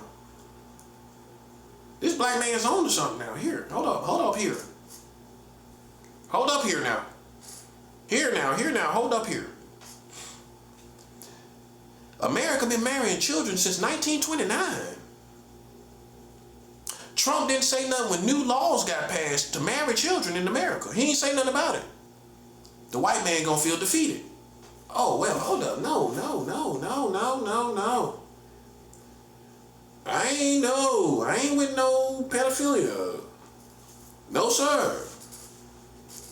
I'm gonna have racist white people respect what I've done. See, I've gotten respect from a racist white person before in my life. You know how I got it? Well, I was working unaware in a racist neighborhood. This is like, it's funny now, but it was crazy then. I used to live at this homeless shelter when I first moved to Tampa, where it was basically a church. It wasn't government funded or nothing. It was a church, a preacher, a good black preacher, and he would take us out to go look for work and get jobs. So my first job in Tampa, Florida, where I used to live, was an all-you-can-eat buffet, right? As a dishwasher, which all you can eat. You see, I was busting them dishes, buddy. All you can eat. One thing you got a restaurant. One thing all you can eat. I worked at an all you can eat buffet. Man, I worked so hard back there. I really never got to know the staff on the floor. Not really.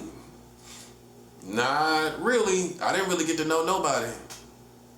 I didn't really get to know the restaurant.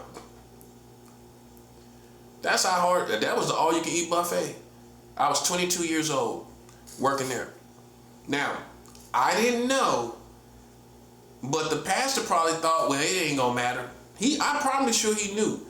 But Sefner, Florida, had a reputation for being racist. People in Tampa know about that. Sefner had an ongoing reputation for being racist. I didn't know this. I just moved down to Tampa, Florida, so I didn't have no sense of direction. So it's a racist neighborhood, which means that all you can eat buffet. I was working among a whole bunch of redneck racist people. So literally, man, it was this big, fat, racist white dude on the job with me, right? Should have knew. He stayed in Sefner. He probably walked to the job. He didn't even have a car. Probably never drove a car. One of them type.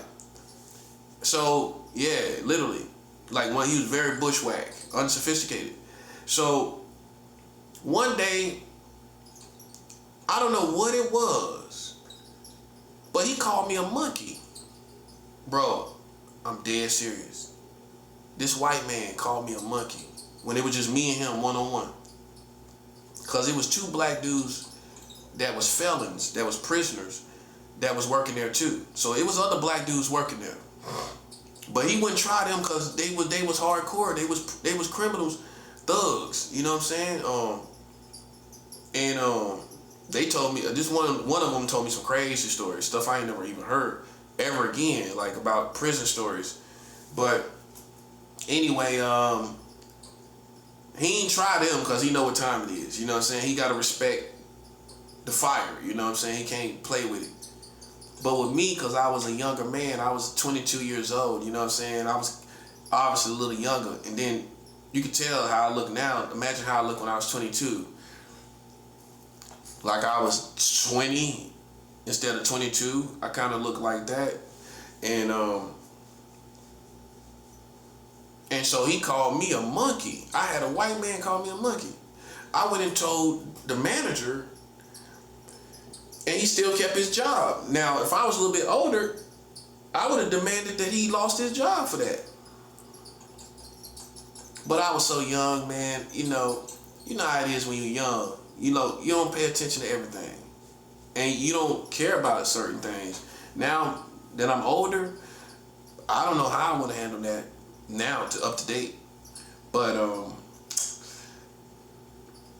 I worked and worked after that. I still showed up. I ain't quit the job. Most of y'all would have quit. See, some black people ain't been through discrimination. I have. I've had a white person call me to my face working in a racist neighborhood, call me a monkey, right? By Thanksgiving, I got that job around, I think, October. By the next month of Thanksgiving, this man was shaking my hand. This racist man. You know why he was shaking my hand? Because he couldn't find the stereotype in me. He couldn't find no ignorance. He couldn't find no ignorance. He probably thought I was going to fight him when he said that. He couldn't find no ignorance. I stayed at that job and I worked that job among that racist white man. Even after I told the manager, he still got to keep his job. I still had to work. And I think I probably told the people in the building, I think I probably told the other dudes that work with me. It probably created a big stank but I wasn't paying attention. So young, you know what I'm saying? But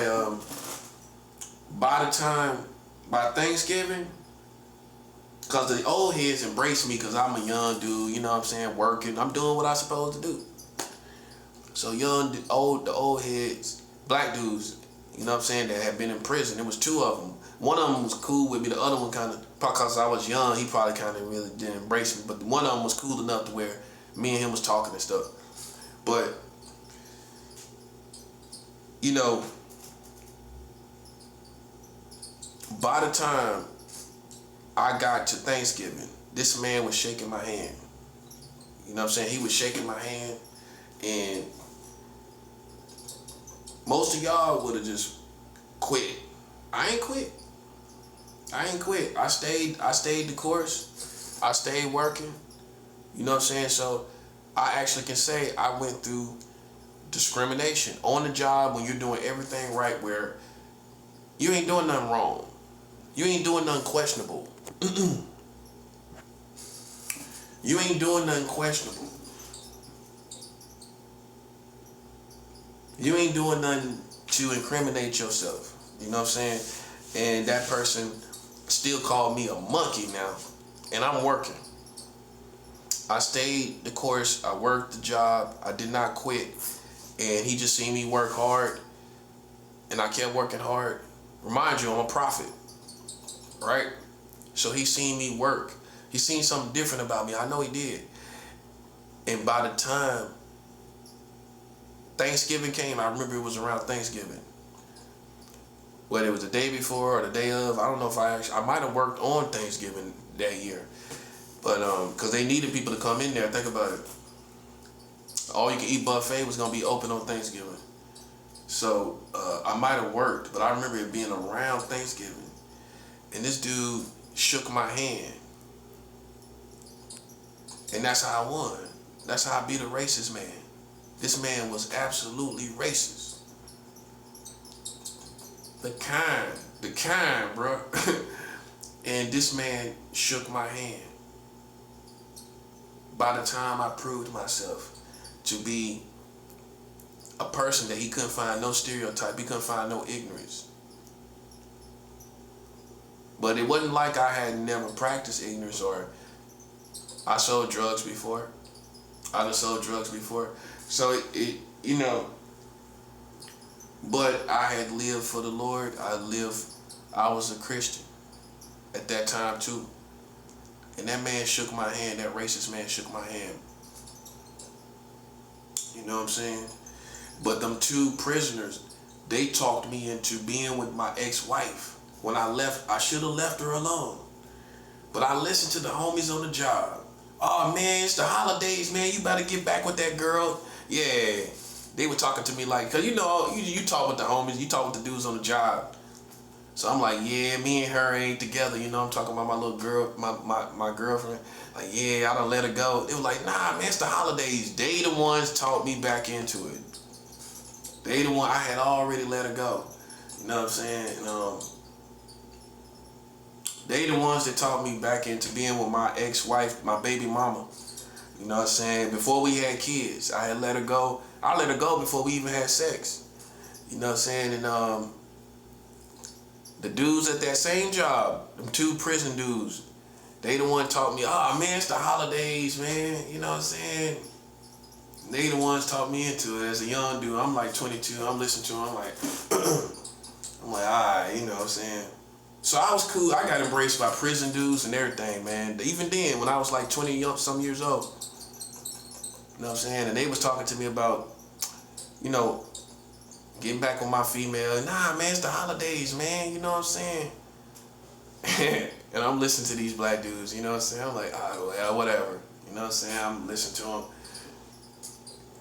So that's how we got back together. Me listening to them dudes at the job. That's what it was. That's what it was, man.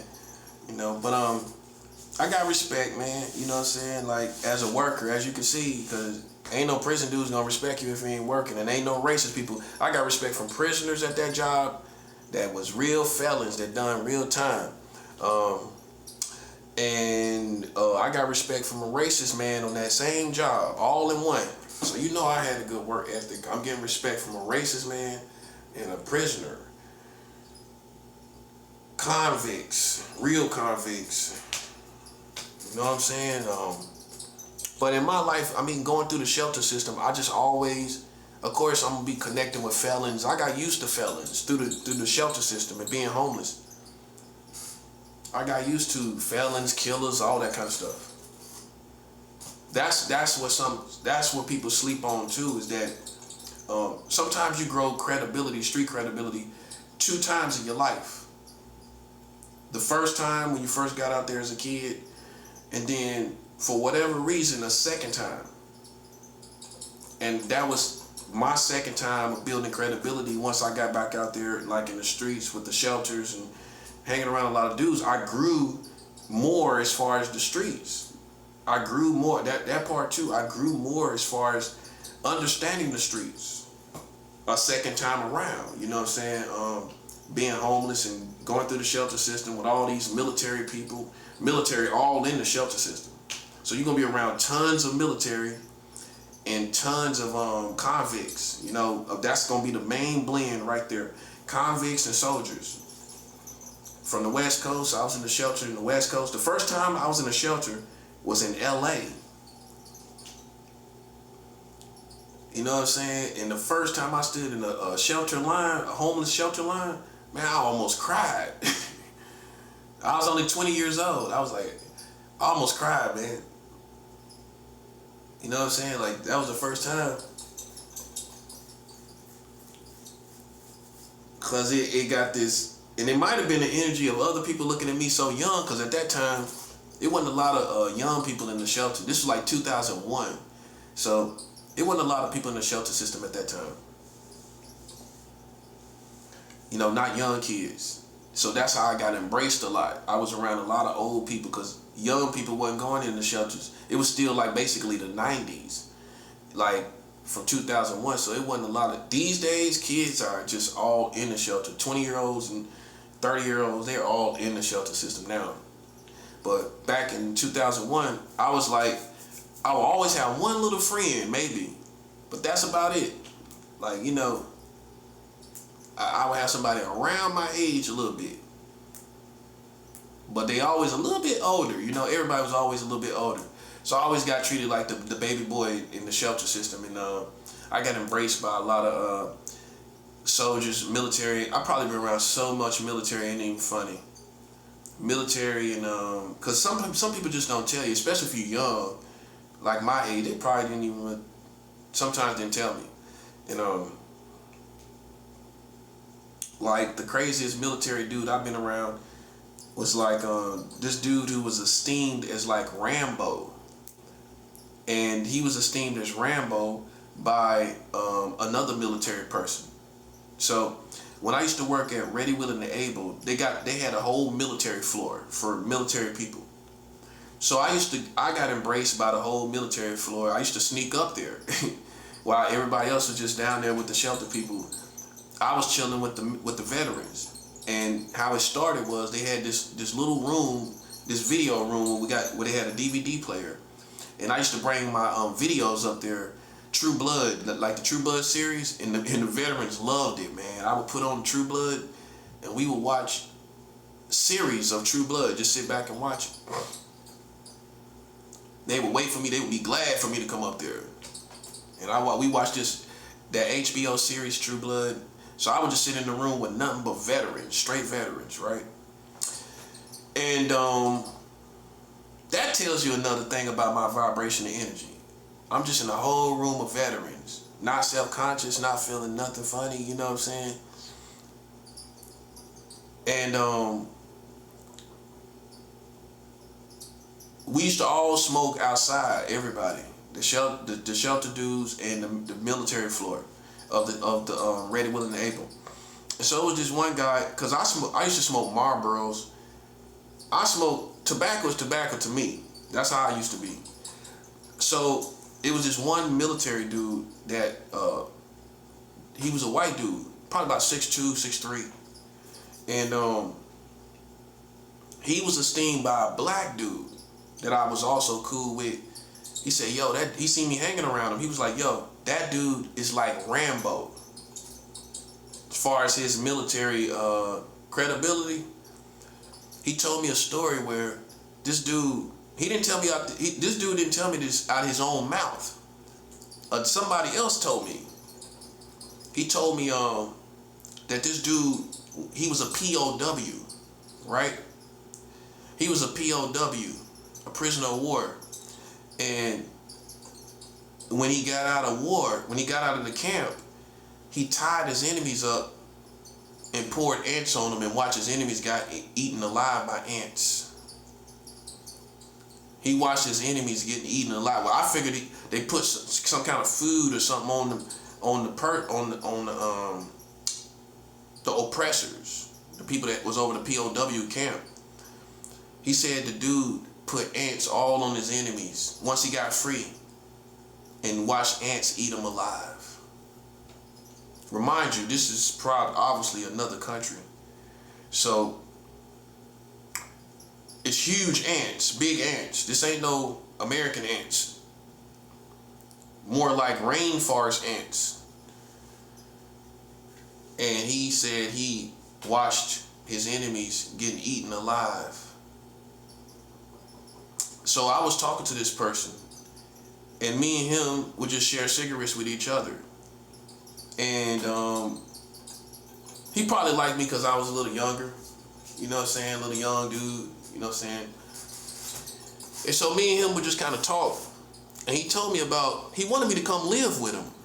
That's why military always embraced me, because I'm a prophet, that's what it is. I'm like a light. They can feel that light of guidance, like I'm this lighthouse almost. Some people can sense that. But you're a very dangerous person because you're so good, you're dangerous. Some people are so good, they're dangerous. Because it's so many people that's gonna come to their rescue. Like, if you're just a good person and you just like help everybody, and you're this type of person, and people esteem you as weak, right? But you got like this super, super good heart of, you ever met people like that? I have. They might be like advocates for animals or for like trees or something like that. But they got like a heart of gold, and it's like, because of that, people would jump to their rescue and kill you for that person. So I think that's kind of how he saw me, what he saw in me, you know what I'm saying, especially the intuition of military. So he told me, he wanted me to come live with him. So that's what we had in the works. But somebody else went and lived with him, and I think he was just a hater, you know what I'm saying? He was talking like he was crazy or whatever, but he probably was rubbing this military man the wrong way. That's all it was. And I never rubbed him the wrong way. So he told me this. He told me that he was a Hell's Angel. This was the only Hell's Angel that I met. And that's not really normal for a black dude to meet a Hell's Angel. So this dude was not only did he serve in the military and did real tours, like total tough guy, right? He was also a Hell's Angel. So he was telling me like, and I'm still fairly young, just soaking all of this, I'm just soaking all these stories and energy up. So he was telling me like, you know, I can call somebody to burn this whole building down. Cause he was a Hell's Angel. You know what I'm saying? But I didn't know that, and he wanted me to live with him. But it was probably the contrast, you know what I'm saying? He wasn't gay or nothing like that. I think it was the contrast, you know what I'm saying? But I think he left abruptly for whatever reason. He probably fell out with some of the staff or something, because they was a lot of jerks around there at that time. Even I had problems with some of the people. So most likely that's probably what it was. He fell out with somebody, he left abruptly. And then I heard about him later through somebody else. And I don't even know how this dude knew I knew this person, but he probably knew I knew this person because I used to hang with him and smoke cigarettes, and we used to talk over cigarettes. So he just volunteered this information of his whereabouts, and he actually went to live with him. He probably was jealous. I don't know what type of dude he was. But anyway, he went to live with the guy, and then he criticized him and everything. But I've always gotten respect from military. I just have. That's just me. And I think it's because I'm a prophet, and it's my honor codes and everything like that. And I'm just thorough. I'm clean as they come. You know what I'm saying? So when America tried me, listen, man, I already got respect. You can't tell me about honor. You can't tell me about it. You can't tell me about military. You can't act like you got something out there that's all American that hasn't given me respect. Now you see, I'm a prophet, right? Okay, so I've gotten respect from, as the same person, born a prophet, from all these military people throughout my life, my whole life. So that's why I don't really honor any other perspective of who I am from anybody else. I mean, unless you've been around military, you don't know. You don't know. You think you're thorough until you meet military. Now you don't feel that thorough. You know what I'm saying? So, you know, that's my story, man. You know, that's my story. Up to date, things went totally awry in Rogue, and the Americans joined with secret societies and listened to hearsay from rogue family members in my family. Because that person was a rogue family member. This wasn't some great, outstanding person in my family. That's to be considered, you know. How did this person stand with their family? My brother, my mom had to get a restraining order to get him out her house. He wouldn't even leave the house. So they called the police on him to get him out the house. I'm pretty sure that's what they did. And they had to get a restraining order to get him out the house. You respect somebody that wouldn't leave his own mother's house? My mom ain't never have to tell me, get a restraining order on me. If my mom ever told me to leave, I was the opposite. My mom wanted me to stay in town. I was always leaving. Going to the West Coast, going to New York, you know, I'm always leaving. You know, I became that person. The person always leaving. My brother was the opposite. She had to get a restraining order to get him out the house. Then he put hands on my mother. She told me this. Because you remember, mind you, I'm the out-of-state brother. I'm the out-of-state family member. So the out-of-state family member gonna hear all this what's going on with the family. More so. It's just like that, because you're trying to communicate what's going on with the family, how everybody doing. More so than somebody that's there in the state or the city. That's just how it works. So the out of town person gonna know about everything. Little did he know. So I know stuff that he don't think I know. Like he put hands on my mother. She told me this. Like he shoved her, kind of like pushed her. And it don't matter if it was just a finger. If it was offensive. You know, I don't let nobody put hands on my mother. He put hands on his own mother. I would never respect him again. I would never respect him again, man, just for that. You know what I'm saying? So y'all came out here clowns, not knowing all the stuff that's going on. You know what I'm saying? So, you know, I don't respect him. based on that. And he put my cousin in prison for 12 years. I done wrote my cousin in prison already. So that's who y'all follow, man. You know what I'm saying? That's who you follow behind. You know what I'm saying? You can't, don't play yourself. Have dignity, man. If you know you was on that person's side and you listen to that person, man, don't try to act like you on my side without my money. Without my money. Keywords, without my money. Don't try to come over here on some clown stuff. Sucker stuff. Right? Come on. You was on the other guy's side. Okay? You was. And you thought it was cool. You thought whatever you thought. And you played yourself. That's what it is. You played yourself. That's why, it's surreal to you what's going on, but it's not surreal to me because of all I've been through. I done been through so much. I live in this reality that's surreal and to you. It's surreal. It's not real to you. And most of the reasons why most of you feel that way because you haven't been in any real wars. You haven't been in real wars before in your life. You haven't done crimes. You haven't been around other people that did crimes. You haven't seen crimes committed. And so it's a whole nother reality of conspiracy, crimes, and wars that you haven't experienced. So when the first thing you notice with war is it feels surreal, like it's not real. That's the first energy behind it. It's going to feel unreal. Because you're used to being a civilian. You're used to being in a controlled environment, in a controlled routine, doing the same repetitive errands and living the same repetitive life, having the same repetitive habits. So when you see war, it's surreal. It's going to be surreal. You can't believe it's real. Okay? Now, that's just from all that I've been through. With all these things I had to fight through. It's going to feel surreal.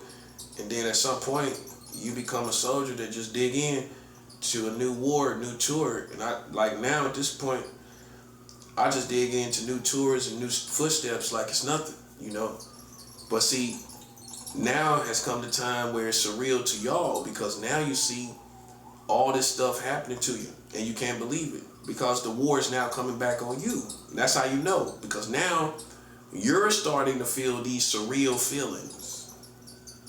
You're starting to feel these surreal feelings. You know what I'm saying? And the reason why is because you are being attacked under war by God. God is real. And I'm glad I chose God. I'm glad I did the right thing. That's the best thing I did in my life was choose God, man. And God has defended me. But this is why. Because this stuff didn't happen overnight. This has been going on so long, it's not even funny. And that's what's not emphasized enough. We don't care about what they talk about. This has been going on so long, it wouldn't have made sense what I was doing, what I've done. You don't tear up the whole community for one person, period. And so they're just spinning their wheels because they're mad and they're butthurt, bitter, all that stuff. Everything above, all above. And hey, you put yourself in that situation. That's why it's a beautiful situation for me because it was all one-sided. They put themselves in that situation.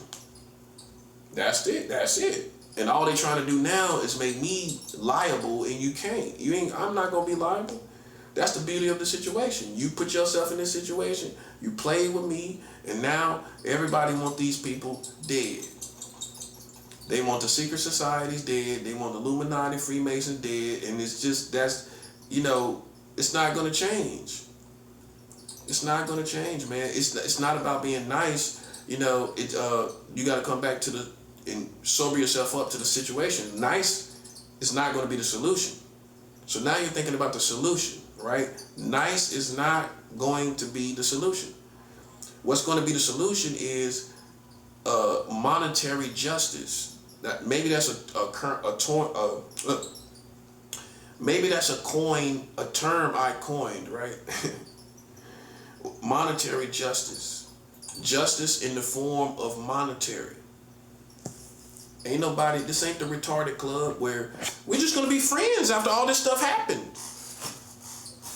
We're just gonna be friends after it all happened. Listen, first of all, what if I'm not in the mood to be friends? Just in general.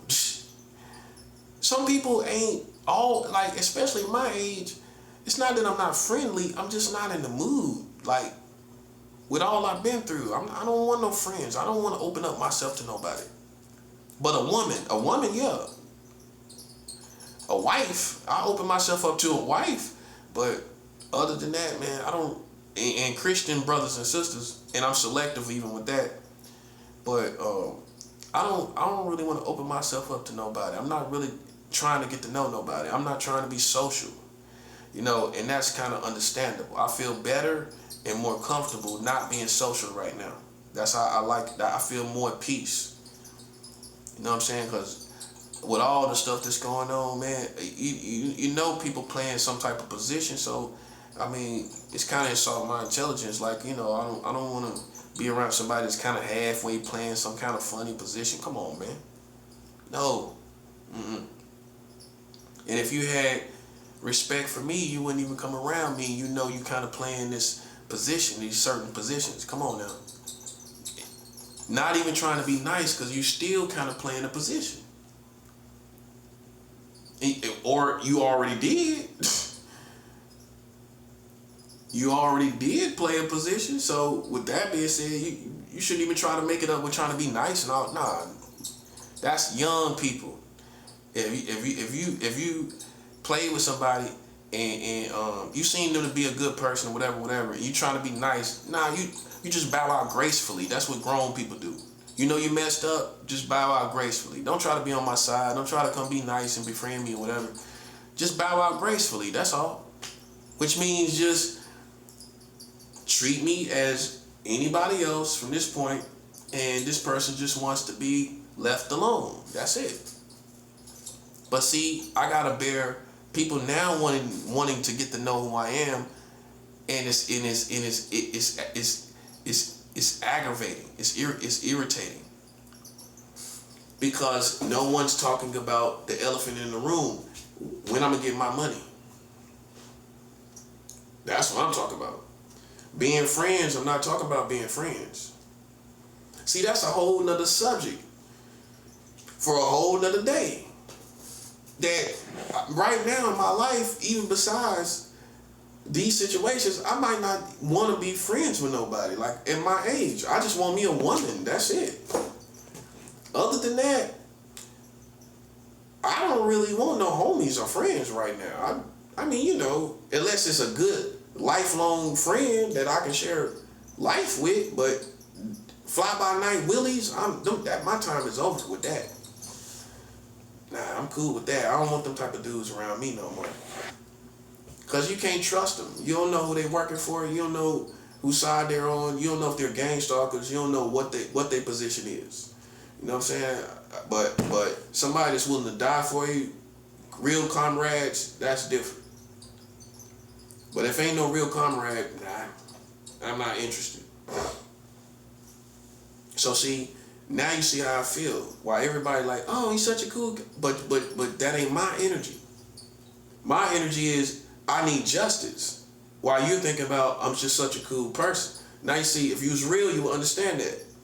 While you're over here talking about how cool I might be as a person or this information, you just stay one-track minded, not thinking this person needs justice in the form of money. As a grown man, it's not going to be made right. Okay, it's not going to be made right without money, without a bag. And that's that. That's what it is. So I expect real people to understand it. You know what I'm saying? I expect people to understand it. It's not about, I'm not going to be disapproved by nothing they do. We past that time, no matter what I do. You know what I'm saying? Now, all I'm talking about is my bag. I'm just talking about retribution. That's all I'm talking about. That's all I'm talking about, man. And I'm not gonna be triggered to to be how I put this, to be considered contradicting myself to where I lose. I'm not gonna lose. I'm beyond losing. I don't think people believe that. I'm beyond losing. I am. I'm way beyond losing. Your whole community didn't say nothing about marrying children. Sorry, buddy. I'm way beyond losing at this point. Bottom line.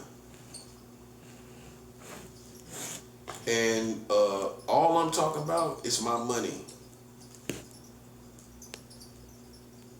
All I'm talking about is my money. And see, that's where jealousy comes in. Because you already can see, the more time goes by, you see, I'm manifesting by my position that I'm playing, right? See, God manifests ultimately, right? And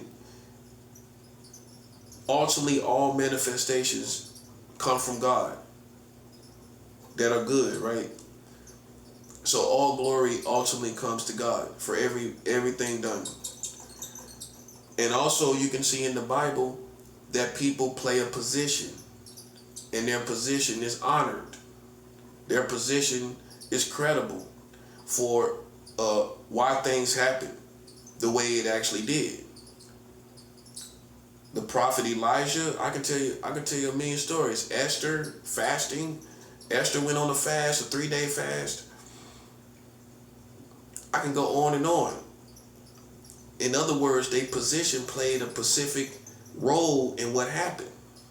Even though God ultimately manifests everything, their position played a certain role. You know what I'm saying? You can look at David, you can look at all the people in the Bible. Many of them that went through events and occurrences with their community, they played a certain position that people respected. But then there are certain Christians that don't want to respect your position. They just look at God and they don't respect your position. So then really, I hate to say, in an ironic way, they can't get too close to you or get too close to what God is doing, because they gonna mess it up by not understanding how God does things. God uses people to play a certain position. When they play that certain position, right? When they play that certain position,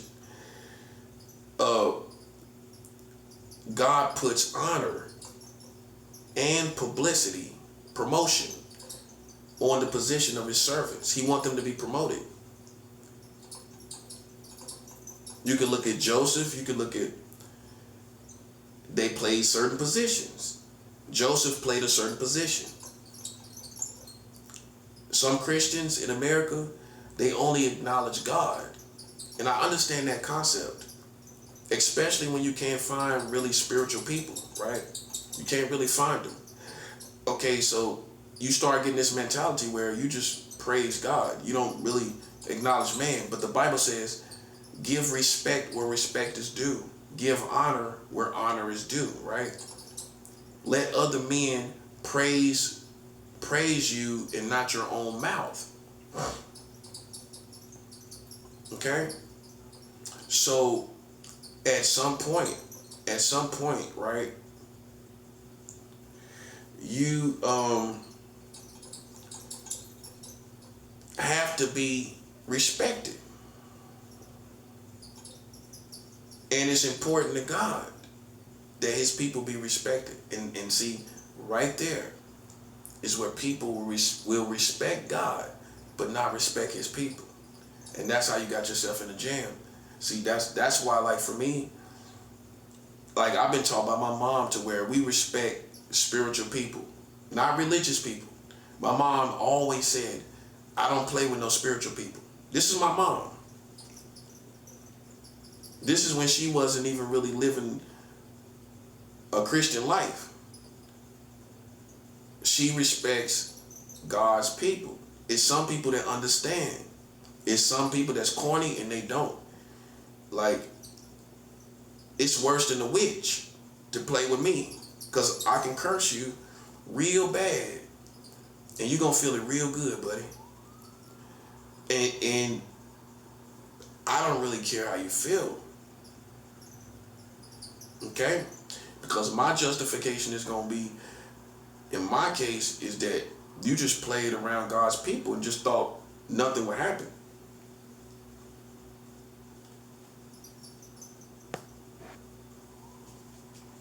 You just thought you would play with God's people and nothing would happen. Okay? So all that's happening right now is that God is about to do a lot to these people, man. I hate to tell you, because I know what I'm dealing with. I'm dealing with people that think they can acknowledge God and then and you're just a dirty man or a dirty woman or you're a dirty person and we don't care about you. But God is God, right? Like that kind of mentality. That ain't gonna work, buddy. That ain't gonna work. See, once you find somebody that's really connected to God, it's a problem. It's definitely a problem. It's not something that's gonna be swept under the rug. See, I always knew I was kind of like a Bible character. In other words, my caliber is the caliber of someone that's in the Bible. Everybody's caliber is not the caliber of somebody in the Bible. Mine is. Which means I got my own unique spirituality, my own unique story of my spirituality. Okay? Some people are on those calibers where they're like somebody from the Bible. You're like somebody from the Bible. You really love God. You fast. You seek the Lord. You really abstain from the world and the culture. And you really have real spirituality. You really manifest real spiritual results with your life, with your position that you play. Your position bears spiritual result, like fruit. And everybody don't do that. Everybody is not on that caliber because really they didn't give God that much time in their life. I gave God my young years of my life. And I began to sense at a young age that I was becoming like someone from the Bible, like a Bible story, like a character from the Bible with my own unique spirituality. And basically that's what happened. That's what actually happened. That's what happened. And so that's what you're facing. So for people that think, well, I acknowledge God, but I don't acknowledge man. That's a fatal mistake.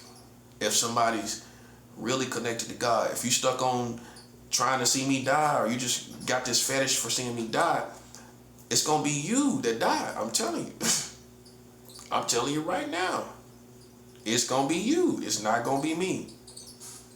That's what I'm saying, because I know it's people out there like that. They just gotta, once it done went this far, their whole mind is just, they want to see this person die. That's it. They don't care if I'm right or wrong or whatever happened. They want to try to beat this person. They want to try to beat me or try to make me die in a situation. You know what I'm saying? And God is not having it. That's clown games to God. That's clown games. You know what I'm saying? And what's going to happen is something very, very devastating, man, that I don't know. Something very devastating is going to happen to this community, man. That's all I can say. And it's going to come out of nowhere. It's going to be shocking to the people. And I know why it's going to happen. You know, I know God is real. I know that he has done things for one person. And see, that's going to be the part of faith that people don't have because they don't read the Bible. So if you read the Bible, you would know that God would respond for one person. He would do for a whole community. God has always had one man a lot of times. Jesus was one man. Jesus Christ, the God man. I can show you over and over a pattern because this is how powerful God is. One man. Think about it. Powerful as God is, he can use one man.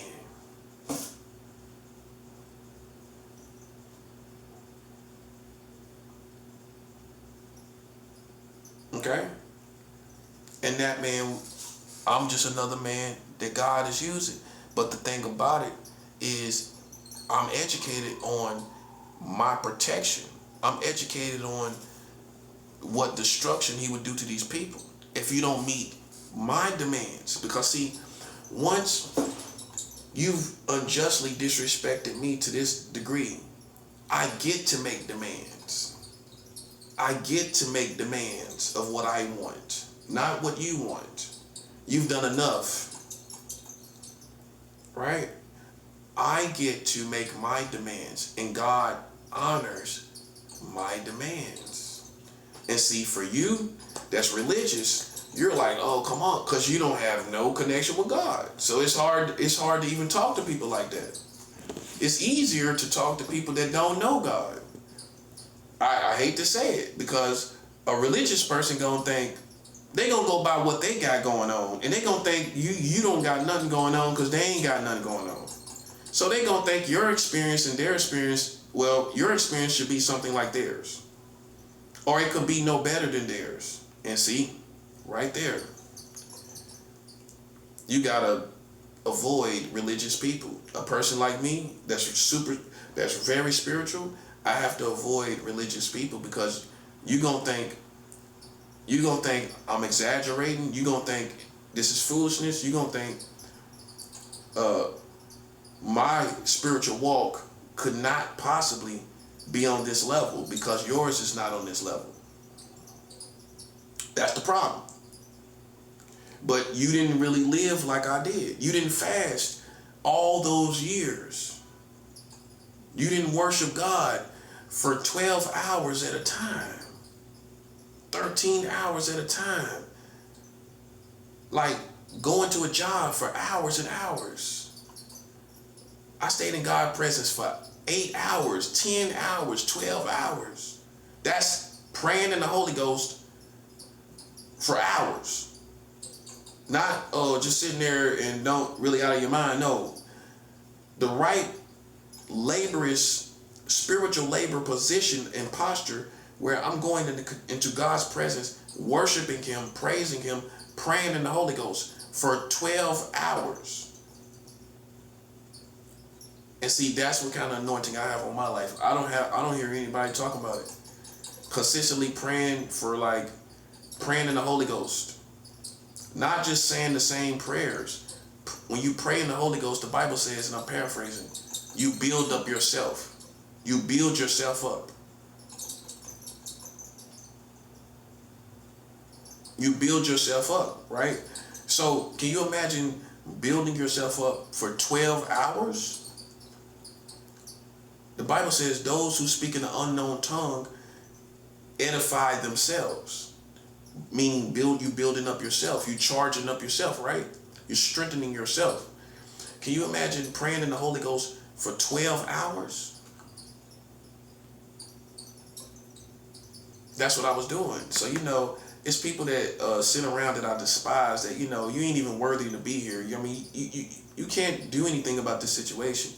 You caused all these problems, and I despise you because you can't do anything about the situation that you caused. And I just need my monetary justice. Justice in the form of monetary, which means money. If you don't know what monetary means, it means money.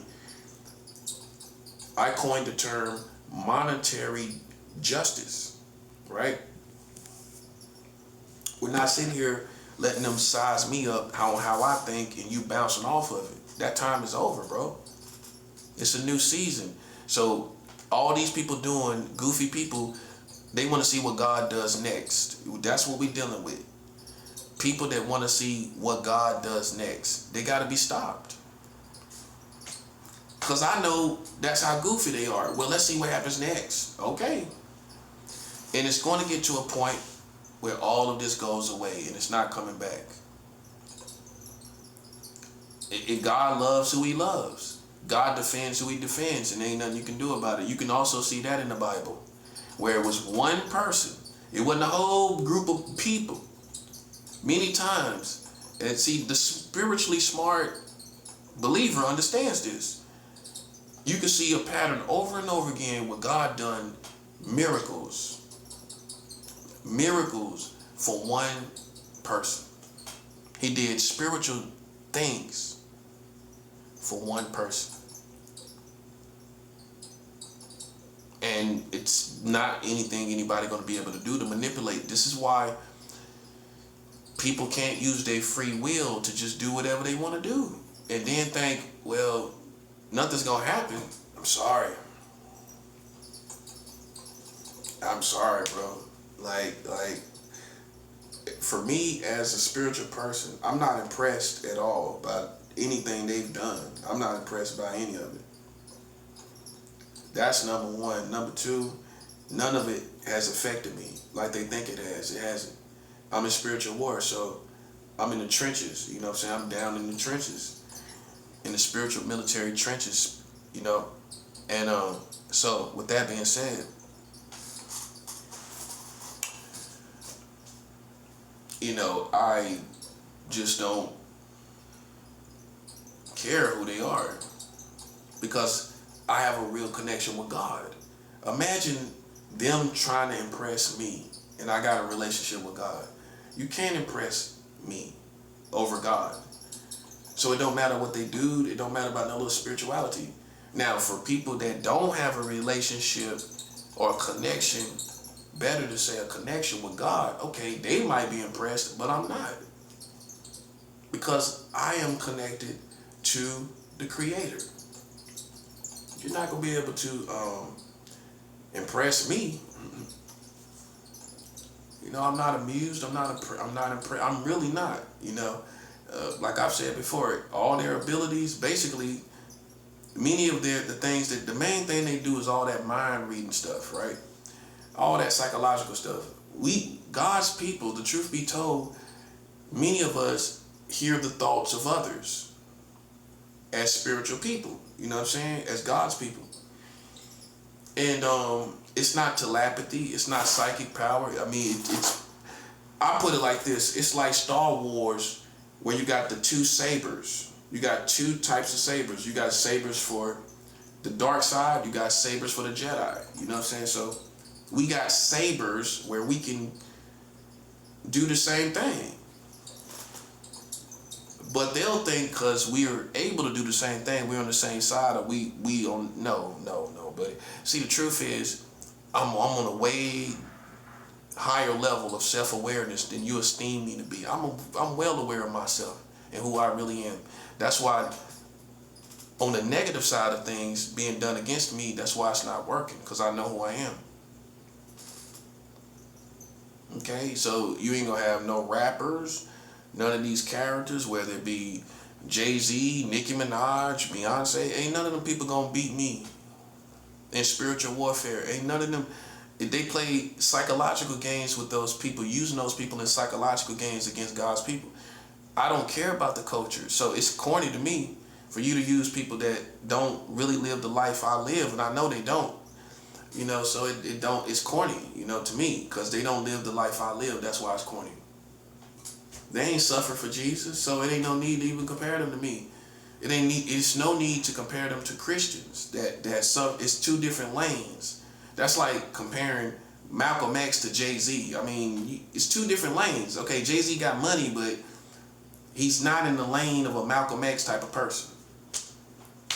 He doesn't produce intellectual property like that at all. You know what I'm saying? And a lot of people don't respect him in the black community because of the message that he projected over time.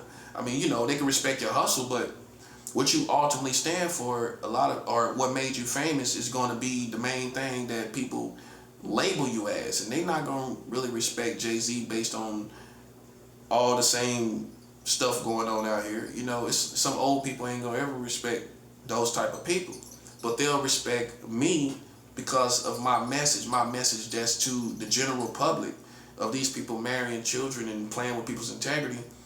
And it's just a lane that's outside of entertainment that is in the real world, where people in this country didn't even know these things, including Jay-Z and Nicki Minaj. Nicki Minaj didn't know nothing about no child marriage laws. So how can these gay psychics and gay witchcraft people, we know that's who it is.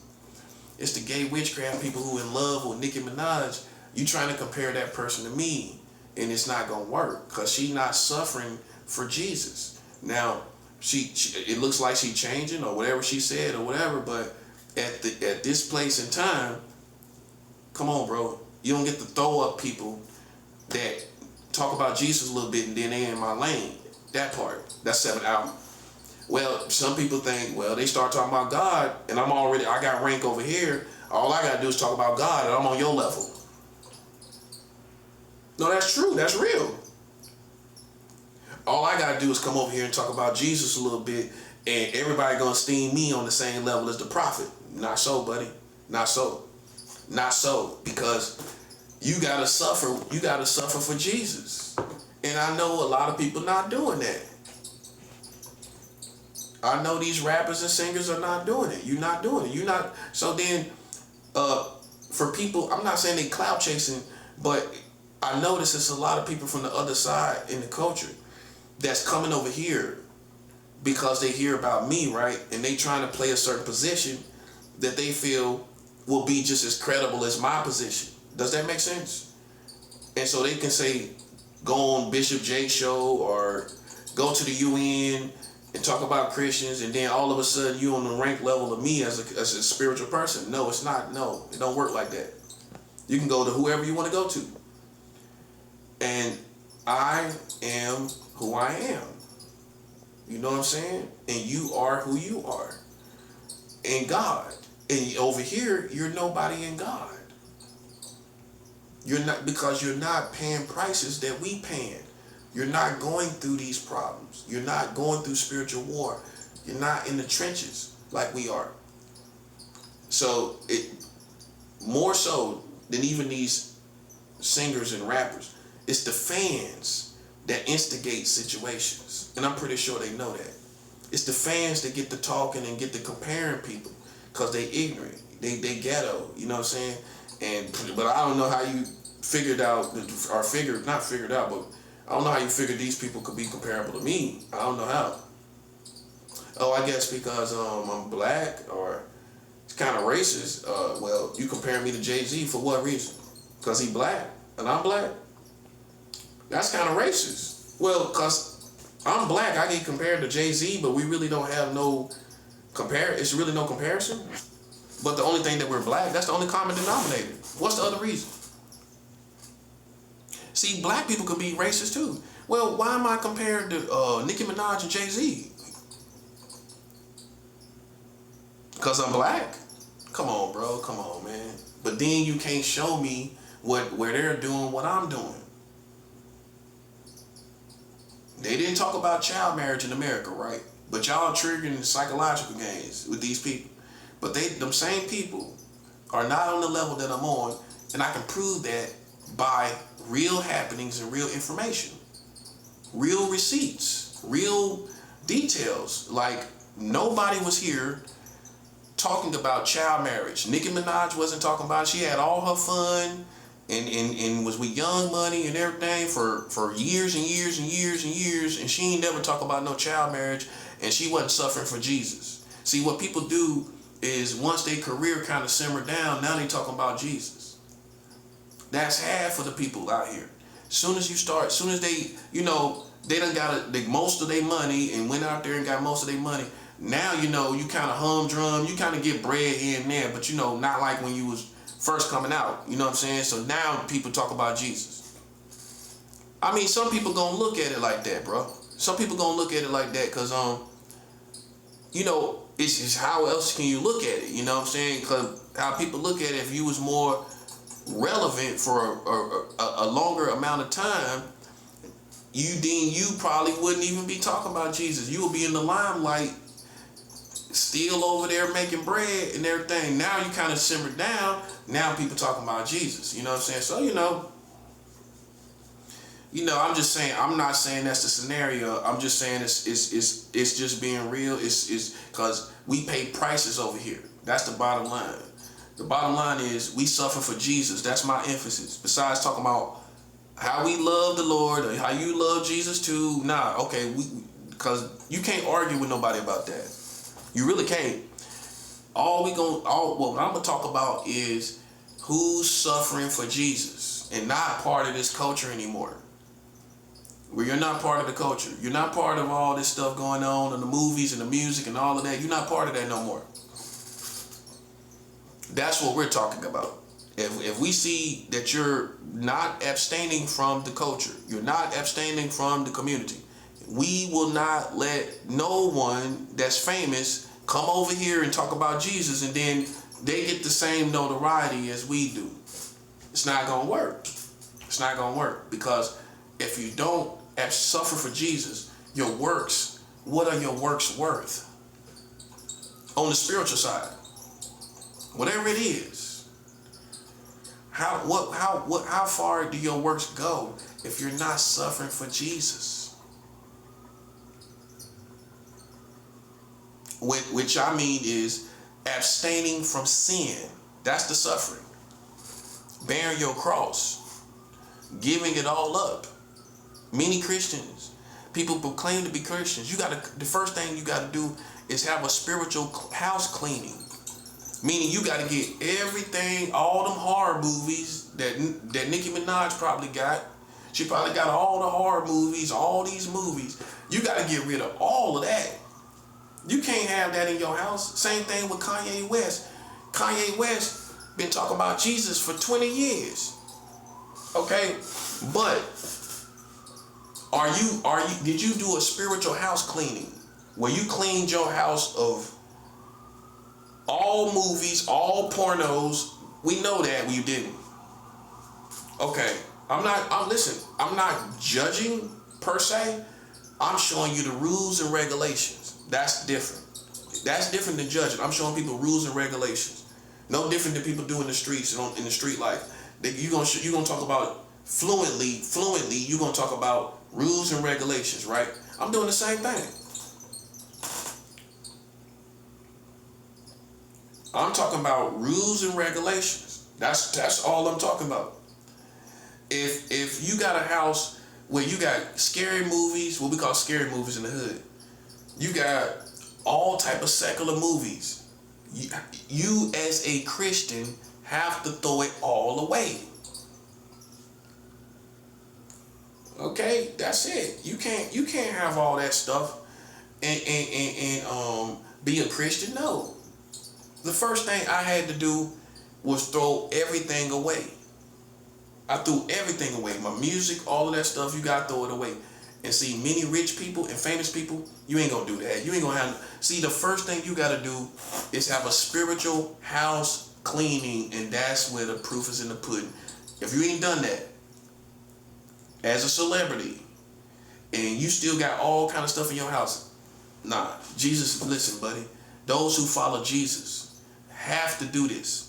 You can't just have scary movies and then you say you're living for the Lord. You got all these demonic movies in your house, and you're living for Jesus. It doesn't work like that, buddy. See, that's what I'm trying to show you. All these other things you got in your house that's satanic, and you know, these other movies that's satanic, all kind of satanic rituals in these movies. But you in the other room talking about you praying to Jesus. But you have not cleansed your house. This is what preachers don't talk about. A house cleansing. A spiritual house cleansing, which means you clean your house from head to toe from everything that does not please the Lord in your house. If I do an altar call, this is what I would tell you. Now that you receive Jesus, now that you're saved, go back to your house and get rid of everything, the secular music, the secular movies, get rid of everything that does not please the Lord. The pornos, all of that. Many times, preachers would do an altar call and people will go back to their house and they got everything in their house. Now you see what I'm saying? Now you see what I'm saying? They got all this stuff in their house. They done got saved. Now you just bombarded with all these temptations. All this stuff you're going to try to hang on. You looking at this, you looking at that. But you ain't even think about throwing it away. You ain't thought about it. You just think about, well, I ain't going to look at it. I might give it away. This is after you done got really, really saved, right? So most likely, you're gonna go back home and just let this stuff linger. That's what you're gonna do. You're not gonna go and cleanse your whole house. You're not going to do it.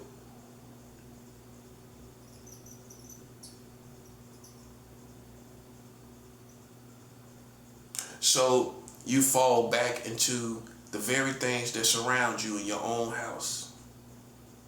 When you receive Jesus Christ for real, you got to go back home and do a spiritual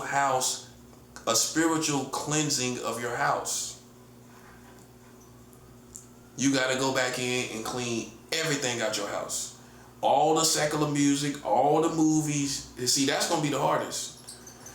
All the movies, you ain't going to want to get rid of it. You ain't going to want to get rid of it. You're going to say, nah, well, you know, man, that ain't that bad. Listen, if you can find any contradictions, this is how you know. This is how you gauge the movies. If there's any contradiction in the movie that's sinful by words, mentality, and actions, and gestures, it's not of God. That's the bottom line. And that means, as a Christian, God is not going to have you watching it. And some people will say, well, God understands. What you mean he understands? He understands what? Well, he understands I need an outlet. Okay, show me prophets in the Bible that had to have an outlet to survive. Show me true servants of God that had to have an outlet to feel a sense of well-being. That's what we have done in this country, where you feel like you can't live without your phone. You can't live without the internet. You can't live without these movies. You can't live without the music. Am I perfect? Absolutely not. For every other reason, sometimes, for whatever reason, I might listen to this or that or whatever. But just consistently, and I'm not giving you that as a teaching. The true teacher sets the standard and let you strive for the standard. The standard is, because we all trying to get there. So I ain't going to tell you to do what I do. I'm going to show you the standard. We can't be watching these movies and say we serve Jesus. Nope. What you've done in the American community is you've formed an art where you can be in the flesh and have this mentality that you serve Jesus, watching these movies and this worldly stuff, and just incorporate Jesus in your heart into these situations. When I done paid the price to watch the same movies. If you're a real Christian, Christians know you're watching the same movies. You are watching the same movies, listening to the same music, Christian music, and you're not dipping and dabbing in any of this stuff, like watching any of these movies. That's the main thing. The main thing is these movies. That's what get everybody. Many of you cannot go without watching these movies. You can't do it. Because what you gonna say is, what we gonna do next? What you gonna say is, what I'm gonna do? How I'm gonna carry myself? You have to watch Christian entertainment, and you even gotta be selective with that, based on people's biblical perspective. Okay, that's what it is. So anybody that just go up there and name Jesus, whether it's Trump, whether it's Nicki Minaj, whether it's Jay-Z or whoever else, if they do not cleanse their house, it's not valid. It's like holding on to all these things and you just still saying you're a Christian. You still saying you're a Christian, right? Okay. You still saying you're a Christian. Well, how can you coexist with all these movies and watch all this stuff? Because you're a religious person, that you have Jesus Christ in your perspective. You have Jesus Christ in your religious preferences. Jesus Christ or Christianity is the preference of religion that you choose. but you don't cleanse your house of all wickedness. You don't cleanse your house of all sin, of all things that don't please God. If you don't do that, you're not walking a Christian life. I'm not paying no attention to nobody doing that. Now, you could try to salute, you know what I'm saying? But then, I mean, that's not how you do it. You got to be 100 with yourself. In the community, in America, people are not 100 when it comes to being a Christian. They 100 with everything else. Being a gangster, being whatever else. People are 100, right? But when it comes to Christianity, oh, that's too personal for people to hold you to being 100. Where if you really live, if you're not living for it, then don't say you're a Christian. If you ain't willing to pay the price, then don't say you're a Christian. But we still got the right to say that. Whether people feel it's too personal for you to say that about they walk with God, but as ministers of God and people of God and servants of God, we still have the right to say, okay, if you do not abstain from this culture in this community, in this modern day American community, you're not suffering with us. You're not really suffering. You're not really living, for Jesus. You're not suffering for Jesus. To abstain from the culture, to abstain from all of this stuff, you're not doing that.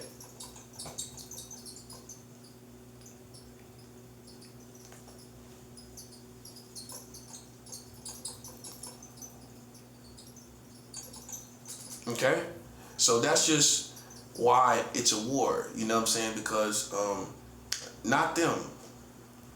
Because it's other people that think it's a war between good and evil. They think they're the evil part, but they're really not. Like, the gang stalkers are pathetic, man. All these people using witchcraft is pathetic compared to the world and what it's coming to. It's pathetic. It's pathetic. All they doing, and they ain't doing nothing. Listen, man. This is why, bro. With the police and with everybody, this is why it's a fight to the death. That's all it is. Because how I see it as a real soldier, if you put yourself in my path, like you insinuating that you're going to fight me till you die, then I'm going to go ahead and get to work. I'm not going to hold back. I'm going to go full throttle. I'm not going to think, gee, it seems like they're fighting me to the end. Well, as soon as you play that position, we're going to shut it down. That's all. What you think gonna happen? I supposed to die? It's not gonna happen, buddy. I'm not Jesus. I'm not a modern day Jesus. I'm not the Messiah. I'm not none of that. See, it's gonna be a lot of kooky, cultic, brainwashed people saying all kind of stuff about somebody like me. Especially when you see real spirituality. That's what comes with the territory. When people see real spiritual manifestations, they gonna get goofy and kooky. Okay. I can't be worshipped. You can't worship me, okay? For anybody to play that position, it's gonna die. I'm telling you. Okay? You're a cultic person. I don't like cults. I don't like religious people. Cults and religious people are like tomato to me. It's the same thing. Cultic people are kind of religious. All these rituals and perceptions and precepts and all of that. I follow God. That's what I do. Okay? And maybe you're amazed. Listen, I'm not here for that reason. Especially now, this war is to the finish. And I'm not going to die. And I know there's a people that's out there. That's what this is all about. You just want to see me die. And it's not going to happen. So everything you do, every day you wake up, all you're trying to do is create enough contradiction for me to die, and it's not gonna happen. That's why the pedal is to the metal. And listen, if people playing it that way, why should we wait? We gonna attack just look all the way. I'm gonna attack all the way. If you attacking me like as if you want to see me die, or you're just trying to keep putting me in these situations where you think where you trying to put me in a situation where I die, then what you think I'm gonna do? I'm going to go ahead and mash the gas and go ahead and destroy this community. By spiritual means. That's what I'm supposed to do. I'm supposed to sit up and pat a cake with you. That's why I'm fasting. That's why I'm on a 7-day fast. I'm halfway through. Glory to God. I'm 3.5 days into my fast. See, the truth is, man, because of you not understanding my sexuality, what you thought was, man, I'm a little gay gummy bear gay dude. I'm not. I don't have the psychology of a gay dude, bro. I never did. And you can go extra streets. Nobody ever said I got the psychology of a gay dude. You know what I'm saying? Unless you're just ignorant, you're slow. You don't understand human beings. I mean, all guys are not the same kind of persona and carry themselves the same. So ain't nobody really ever said something like stable that they think I'm gay or something. If they wasn't if they ain't slow, you culture, you meet a lot of different people. You meet pretty boys. A pretty boy ain't gay. Cause he pretty, he gay. I can go to the white community and show you a million pretty boys because he's pretty or handsome in the face, he's gay. Oh, come on, man. That's ignorance in the black community. Cause when we among our pretty boys, we always label them as soft or gay. That's what we do. Based on our features. When you got a pretty boy that's pretty in the face, and I can show you Latinos, they got all kind of pretty boys over there. Cutthroat. They pretty boys over there. Long hair, pretty face. You done seen it a million times. Latino dudes. Pretty in the face. Pretty boys in the face. Long hair, cutthroat. Can't even try him. Now, if they over here on the black side, you gonna label him a pretty boy, but over there, he's cutthroat. I know I'm right. I done seen it. Whole bunch of pretty boys in the Latino community that's not gay. That's cutthroat. We the only people over here that look at the features and everything as black people. We the only ones that do that. Latino people, they can look at each other and see, okay, this person's a pretty boy, but this person is 100. This person ain't none of that going on. You know what I'm saying? So only ignorance would think that, because I'm part Latino myself, see, that's the part that has to be understood. And with that being said, man, some black people will gauge you funny, like, you know what I'm saying, because you stuck on goofy, right? You just looking at somebody a certain way, you know what I'm saying, and you're not really listening to the words that's coming out of their mouth. You paying more attention, like black people pay attention to, because of the streets, you pay attention to body language. You can almost practice ADHD. You're just looking at the person, but you're not really listening to what the person is saying. You're not paying attention to the most important part. I know I'm right. They pay attention to all that intuition stuff, body language, even the psychological part. Still not listening to the person. That's why they fall victim a lot of time to each other, because they get too confident in trying somebody. They get way too confident. You know what I'm saying? Mind over in left field until it's too late. So for me, man, I just play it like this, man.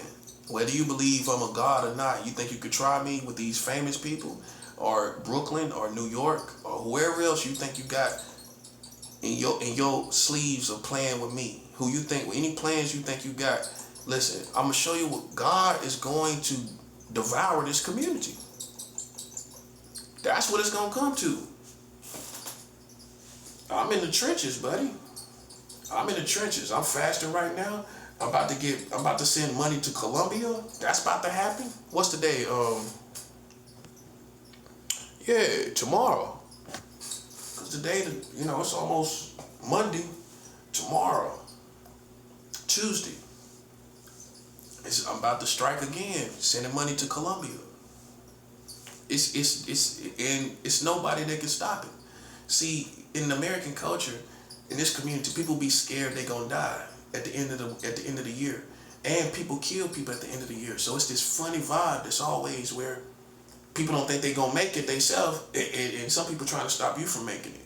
That's why God already put me in a fortress. I'm fasting for the rest of the year. It's over with. Ain't nothing you can do.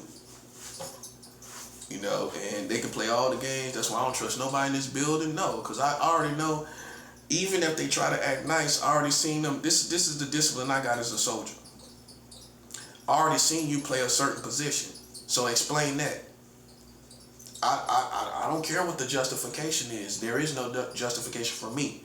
Okay, so with that being said, I'm never going to be nice to people once I know they played a certain position. I'm not going to let them in. I'm not going to respect them. No, because you played a certain position. And if you was a man or a woman, if you explain that position, okay, I might consider it. But if you don't explain that position, but you try to smooth over it, not going to work, buddy. That's how you got to be, man. Especially if you got a good heart, because people try to come in so many ways, ask for mercy. You know what I'm saying? But the truth is, they played a position that they need to explain. And yeah. See, this is why I believe in being a man that is skilled in understanding manhood, because this is what it comes down to: manhood and womanhood. And if you don't explain your position and you try to slide up like we all good, it's not gonna work here. Because I'm gonna tell you who's gonna stop you: God. God ain't gonna let you come and slide up next to me like we homies. You know what I'm saying? Are you my homegirl? But we know you've been using witchcraft. We know you've been plotting and scheming for my downfall even now with psychological games. We don't care about it no more. I know nobody ain't gonna touch me. I know nobody ain't gonna challenge me. And that's that. So I don't care about psychological games anymore, because I know myself. See, that keeps you on a boy-like level. And that's what it's designed to do, where somebody got a leech, where they can use Nicki Minaj and then use her family to try to tempt you, or use these celebrities' children to try to tempt you. I don't care nothing about that. I know what I do in my bedroom and what I don't do. I don't care about none of that disgusting stuff. They send all kind of crazy stuff to your head, and I'm gonna be right here waiting for somebody to challenge me, and God's gonna be right here waiting for somebody to challenge me. That's how 100 you gotta be. Because see, they trying to make you subject to these Nicki Minaj's and these Jay-Z's and Beyonce's. I'm not subject to them. I'm not subject to no Nicki Minaj. You can't be serious. Okay? I'm not subject to them. I don't care how much money they got. I don't care who they know.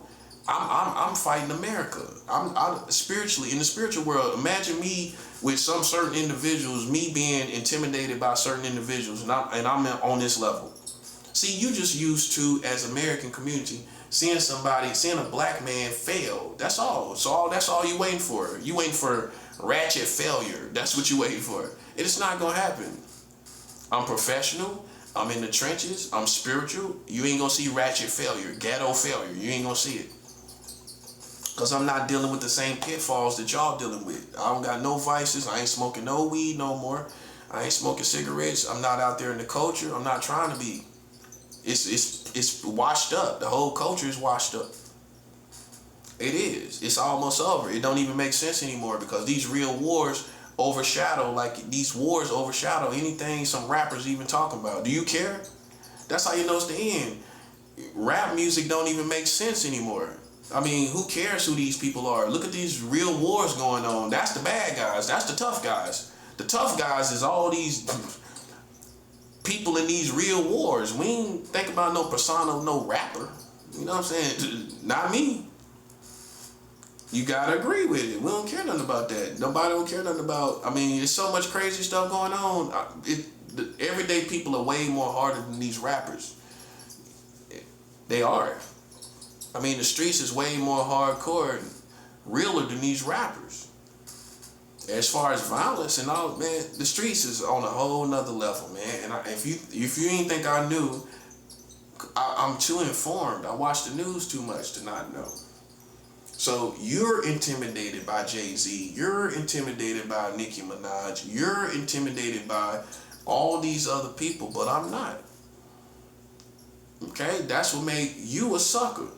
Okay, cause I'm a man first of all, and I'm gonna be a man with anybody in front of everybody, and whatever you're doing ain't gonna work on me. Cause see, I figure these people do that to use these figures to try to pull us down back under subjection to these people. Where they basically, the attack is to say you're not above Jay-Z. But I am, as far as my information and my spiritual rank and me serving God. And if you ain't serving God, That's beneath God's kingdom. Everything that doesn't serve God, I don't care how much money people got, it's beneath the kingdom of God. That's the food chain. There's no way you can get money and be above God's kingdom. It's just not going to happen. Which we are in God's kingdom, so we're always going to be higher ranking. No matter how you try to manipulate with money and fame to try to make them look good or to try to put them into these situations. See, because once I start getting influenced, the first thing you're going to do is bring these Nicki Minaj figures. That's what it is. You're going to bring these Jay-Z figures. It's not innocent. No, it's not. It's black people's way of showing me, well, this is who you're subject to. And that's how you know it's gay people. If I'm subject to Nicki Minaj, come on. Oh, 50 Cent. That's why they got the Kane restaurant. Oh, you're subject to 50 Cent. Me? I'm subject to 50 Cent. Smarter than you thought, man. I'm not subject to no 50 Cent. Listen, he's beneath God's kingdom. He's beneath God's kingdom, right or wrong. Okay, so how, if I'm in God's kingdom and he's beneath God's kingdom, how is he above me? When all these white people got money, he means something to you, he don't mean something to Christians. You see what I'm saying? In our world, who is that? Who is 50 Cent? We don't care about him. That's all I'm saying. And you know what I mean. We're not talking about how great he is over there. Nobody's talking about what 50 is doing over there. Preachers talking about 50. He's not discussed. That's all I'm saying. So you're from the culture thinking that's my comparison. I'm not a part of them. And you can't really even find me in any place and time acting like that, like I really was. I'm doing me. I was doing me. And now that I rose to rank, it's certain black bitter people, you can't stand it. You know why you can't stand it? Because you ain't got nobody above me. And that's why everybody letting it happen, because it's you. It's you that's the problem. It's not these celebrities. They will fall in line with God's kingdom, not with me, God's kingdom. They ain't gonna sit up and try to act like you gonna do that. These secret societies gonna do that. That's why you thought they would do it. You thought they would be like you and use their power to act like they greater than me. And they didn't do it. Boy, that's it right there. That's 7 out. You thought all these singers and rappers would use their position to act like they greater than me, and they didn't do it. So you had to instigate it. You tried to instigate it, and it still ain't gonna work. It still ain't gonna work like that. And see, you the one that thinks like this. These secret societies where you think you above us and you're not. You gotta fall in line with everybody else. And now you see that. And we don't care if you can read minds. We don't care about that little weak witchcraft you're doing. So what? I don't care about it, because it ain't doing nothing out here in this real world. We are. God's kingdom, we are doing stuff. We doing a lot of things that everybody can clearly see in this real world we live in. And that's all we talk about, man. See, me, I'm not a superstitious person. I'm a very practical person, but a very spiritual person. See, if you're very spiritual, you can't help but pay attention to the practical things in life. People that's floating on cloud 9, on alien saucers, that's the demonic side. They gonna act very similar to aliens, out of touch with life and out of touch with practicalities, out of touch with manhood and principles. Listen to stuff I talk about. How you can say I'm brainwashed? I'm talking about manhood and womanhood. I'm talking about real life. The sign of somebody being brainwashed is they talking outside of life. Like these people in this building and in this community that's using witchcraft. They talking outside of life, man. We don't care nothing about. Look at all the stuff they doing. It's outside of life, ain't it? That's brainwash. Something wrong with it. But you thought it was me. That's why I had to differentiate myself. Nah, I ain't nothing like them. Because I talk about practical things in real life. I keep a grip on reality. I stay on touch. I'm in touch with reality. I don't lose my edge either. My ear is to the streets. I pay attention to the streets. I pay attention to geographics. I pay attention to these wars that's going on. We almost on the brink of World War III. I pay attention to all these things. These people float in rooms on cloud 9.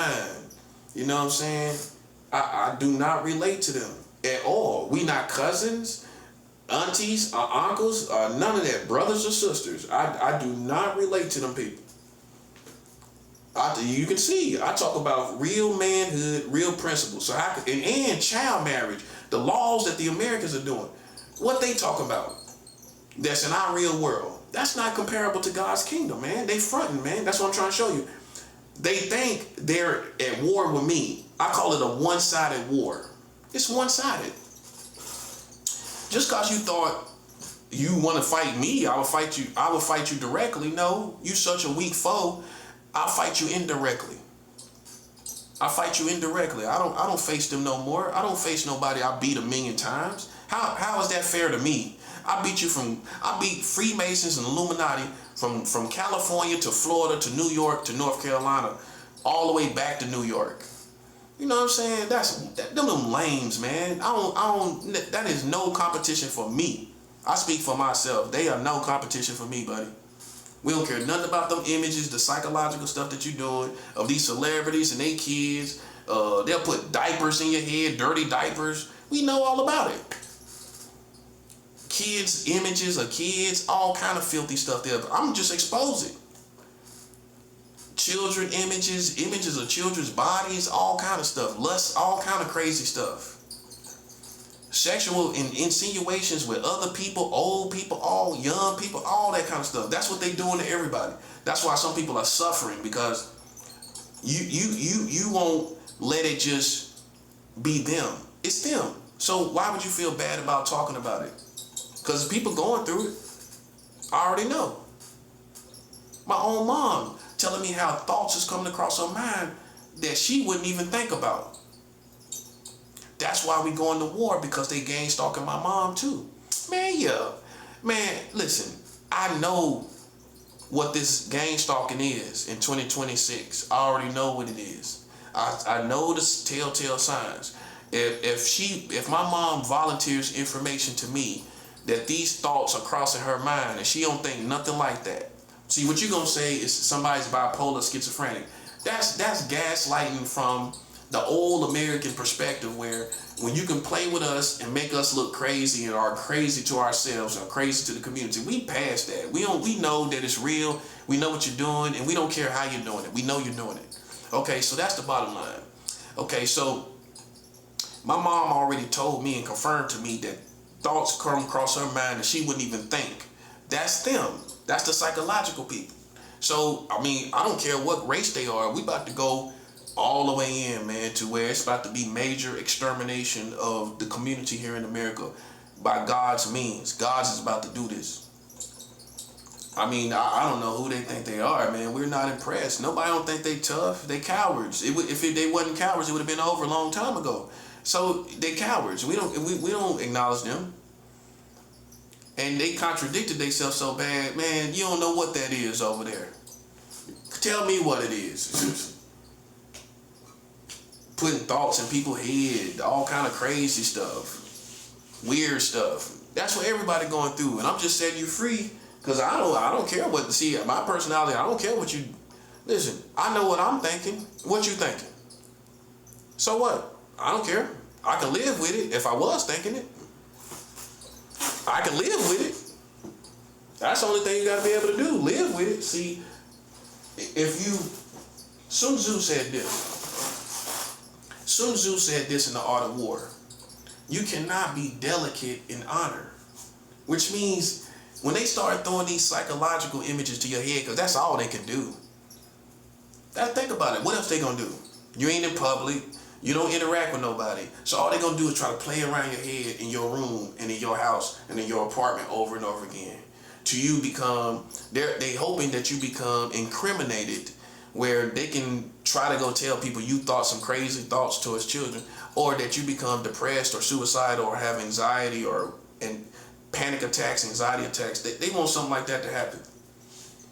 But how you beat that is, hey man, listen, I'm already pretty much assured that it's you, so we don't care. Okay, you just gotta relax, and what all that stuff they doing is gonna end this country. See, that's the big boom, so to speak.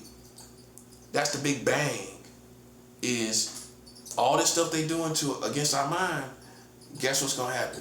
They all gonna fall, buddy. It ain't gonna be 5 years later talking on the podcast like you a G and they was lames the whole time. Freemasons and Illuminati was lames the whole time. They gonna try to they can't sit on no podcast and talk like gangsters and G's. That's not gonna happen. See, God is that great. Well, he ain't gonna even let them sit and post up like they was at war with us. They were just doing clown games the whole time. That's it. They like Young Money rejects, like these, like Young Money rejects, man.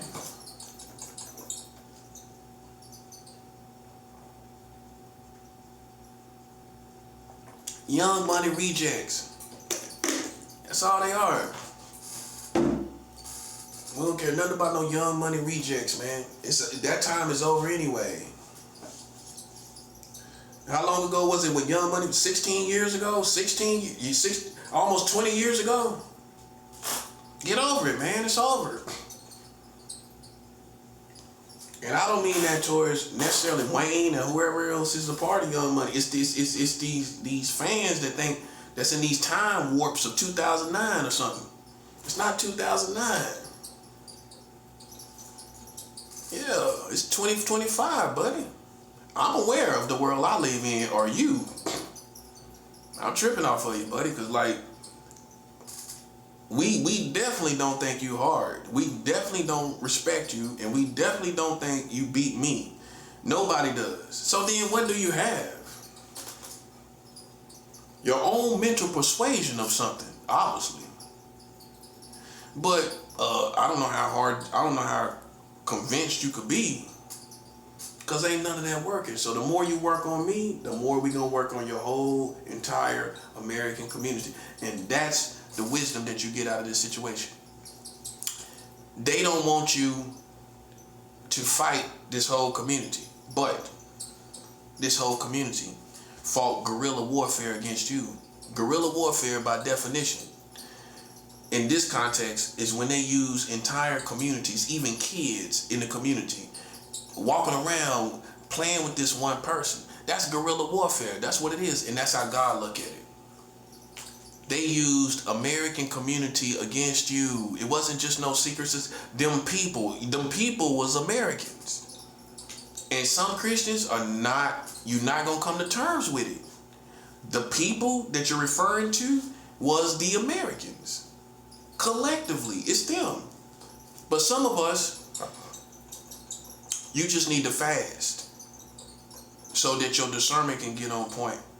Because see, that's another thing that fasting does. It cuts through the deception. Satan brings deception, right?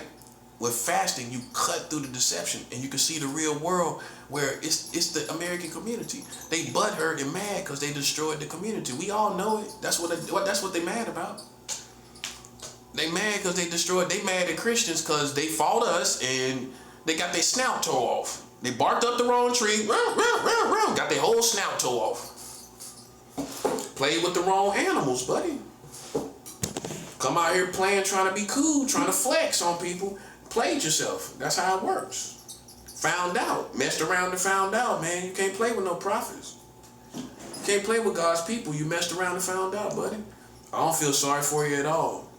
You shouldn't have played with God's people. That's why it's a beautiful situation, because they really thought I was going to die. That's what they thought. They thought I was going to die, fall off, lose my mind, just become a person that's in obscurity out there somewhere, just in darkness, where that person just gone, that person mind gone, he ain't no factor anymore. And I didn't play that position. I kept talking, and then I found credible information on them marrying children, and now they jocking me. Some of these people jocking me. Come on, man. I call it how I see it, man. You know what I'm saying? You jocking me without money. I ain't trying to hear it. Now you see the position I play. That's 7 out. Listen, man, that's all I'm saying. I supposed to say this, man. You played that crazy position, and you think me and you gonna be homies? You tripping. You play these crazy positions in this building like I'm stupid, like I'm born yesterday, and you think me and you gonna wake up one day and be friends, you tripping also on that. I supposed to maintain my position. That's what I supposed to do. No differently if I was in prison and people put pressure on me in this building. Okay, because before what if just because I start winning don't mean me and you can be friends. I'm gonna go back to the position that you played, and that's how I'm gonna call it right there. But that's how you know they clowns, because a clown gonna try to join his enemy when he start winning. Who gonna do that? I bow out gracefully. Before I do that, if I was them, no, I ain't gonna join you. I ain't gonna play myself like that. That's playing yourself. You look better walking away than trying to come over here with me. It's not gonna work, buddy. I don't even take prisoners. I don't take prisoners like, see, some people, especially from the gay community, and I'm just saying how I want to say it, they used to a psychology of submission. So once you see I'm winning, you trying to submit, and it's not gonna work, because I don't practice that type of mentality. When I beat somebody, now I want you to submit to me. That's kind of gay, kind of homosexual. I don't want you to submit to me because you lost, and you're closer to that submission mentality when you know you done lost, and now you're gonna try to come back over here. It ain't gonna work. That's your gay mentality. Well, I'm gonna just come over here. He winning. No, you can't. A straight man ain't gonna let you do it. See, it's more than one way to find out if somebody's gay or straight. I'm not letting you come back over here like you submitted to me, and then without money on top of that. Man, come on.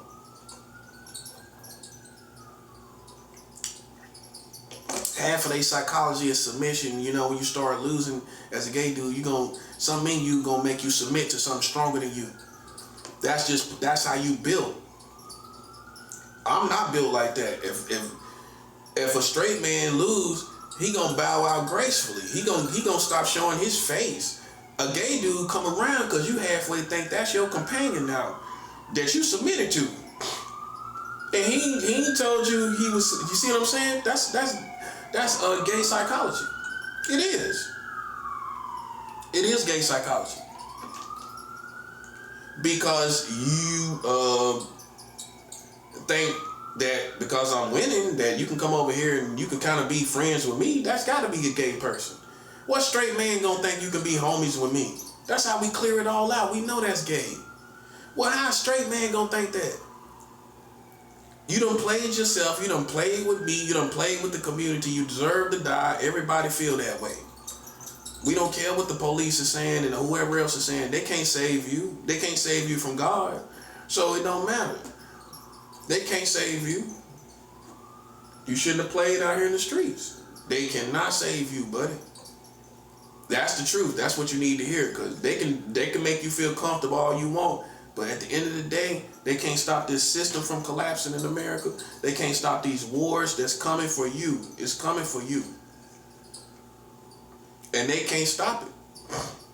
They can't do nothing about it. Okay, so I guess that's just some comfort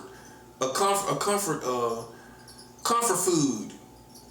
These police sounded sirens for you. Well, I feel a little bit warmer. The sirens make me feel a little bit more bushy-tailed and warm. They can't save you. Let me tell you something, man. When God wants you, nobody can save you, buddy. The military can't save you. National Guard can't save you. See, you think we gonna fall off and the mark of the beast gonna come. I'm gonna tell you what's gonna happen. America is going to fall off, buddy, in front of your very eyes, and that's what's gonna happen. Everything else, you don't know when it's gonna happen. I don't know when it's gonna happen. But you know what I see right now? You and your country in danger. Don't we see that? Yes, we do. Yes, we do. We see your whole country in danger. Ain't no way in the world you're gonna tell me that look normal out there. By anybody's imagination, any stretch of the imagination, no one's gonna say any of that looks normal. Nobody. Ain't nobody thinking that's normal. You can feel it. Ain't nothing normal no more. And I don't know. I don't know what world you live in. I know you couldn't even go out in the streets and play no position against somebody, and you don't think they're gonna retaliate. I mean, It's too simple for me. I don't see how people even. I don't see how you confused. I don't see if anybody's confused. I don't see how. It's too simple. That's what I like about my situation. It's not complicated. It's not at all, because you don't know the details of what you was talking about that brought you out here.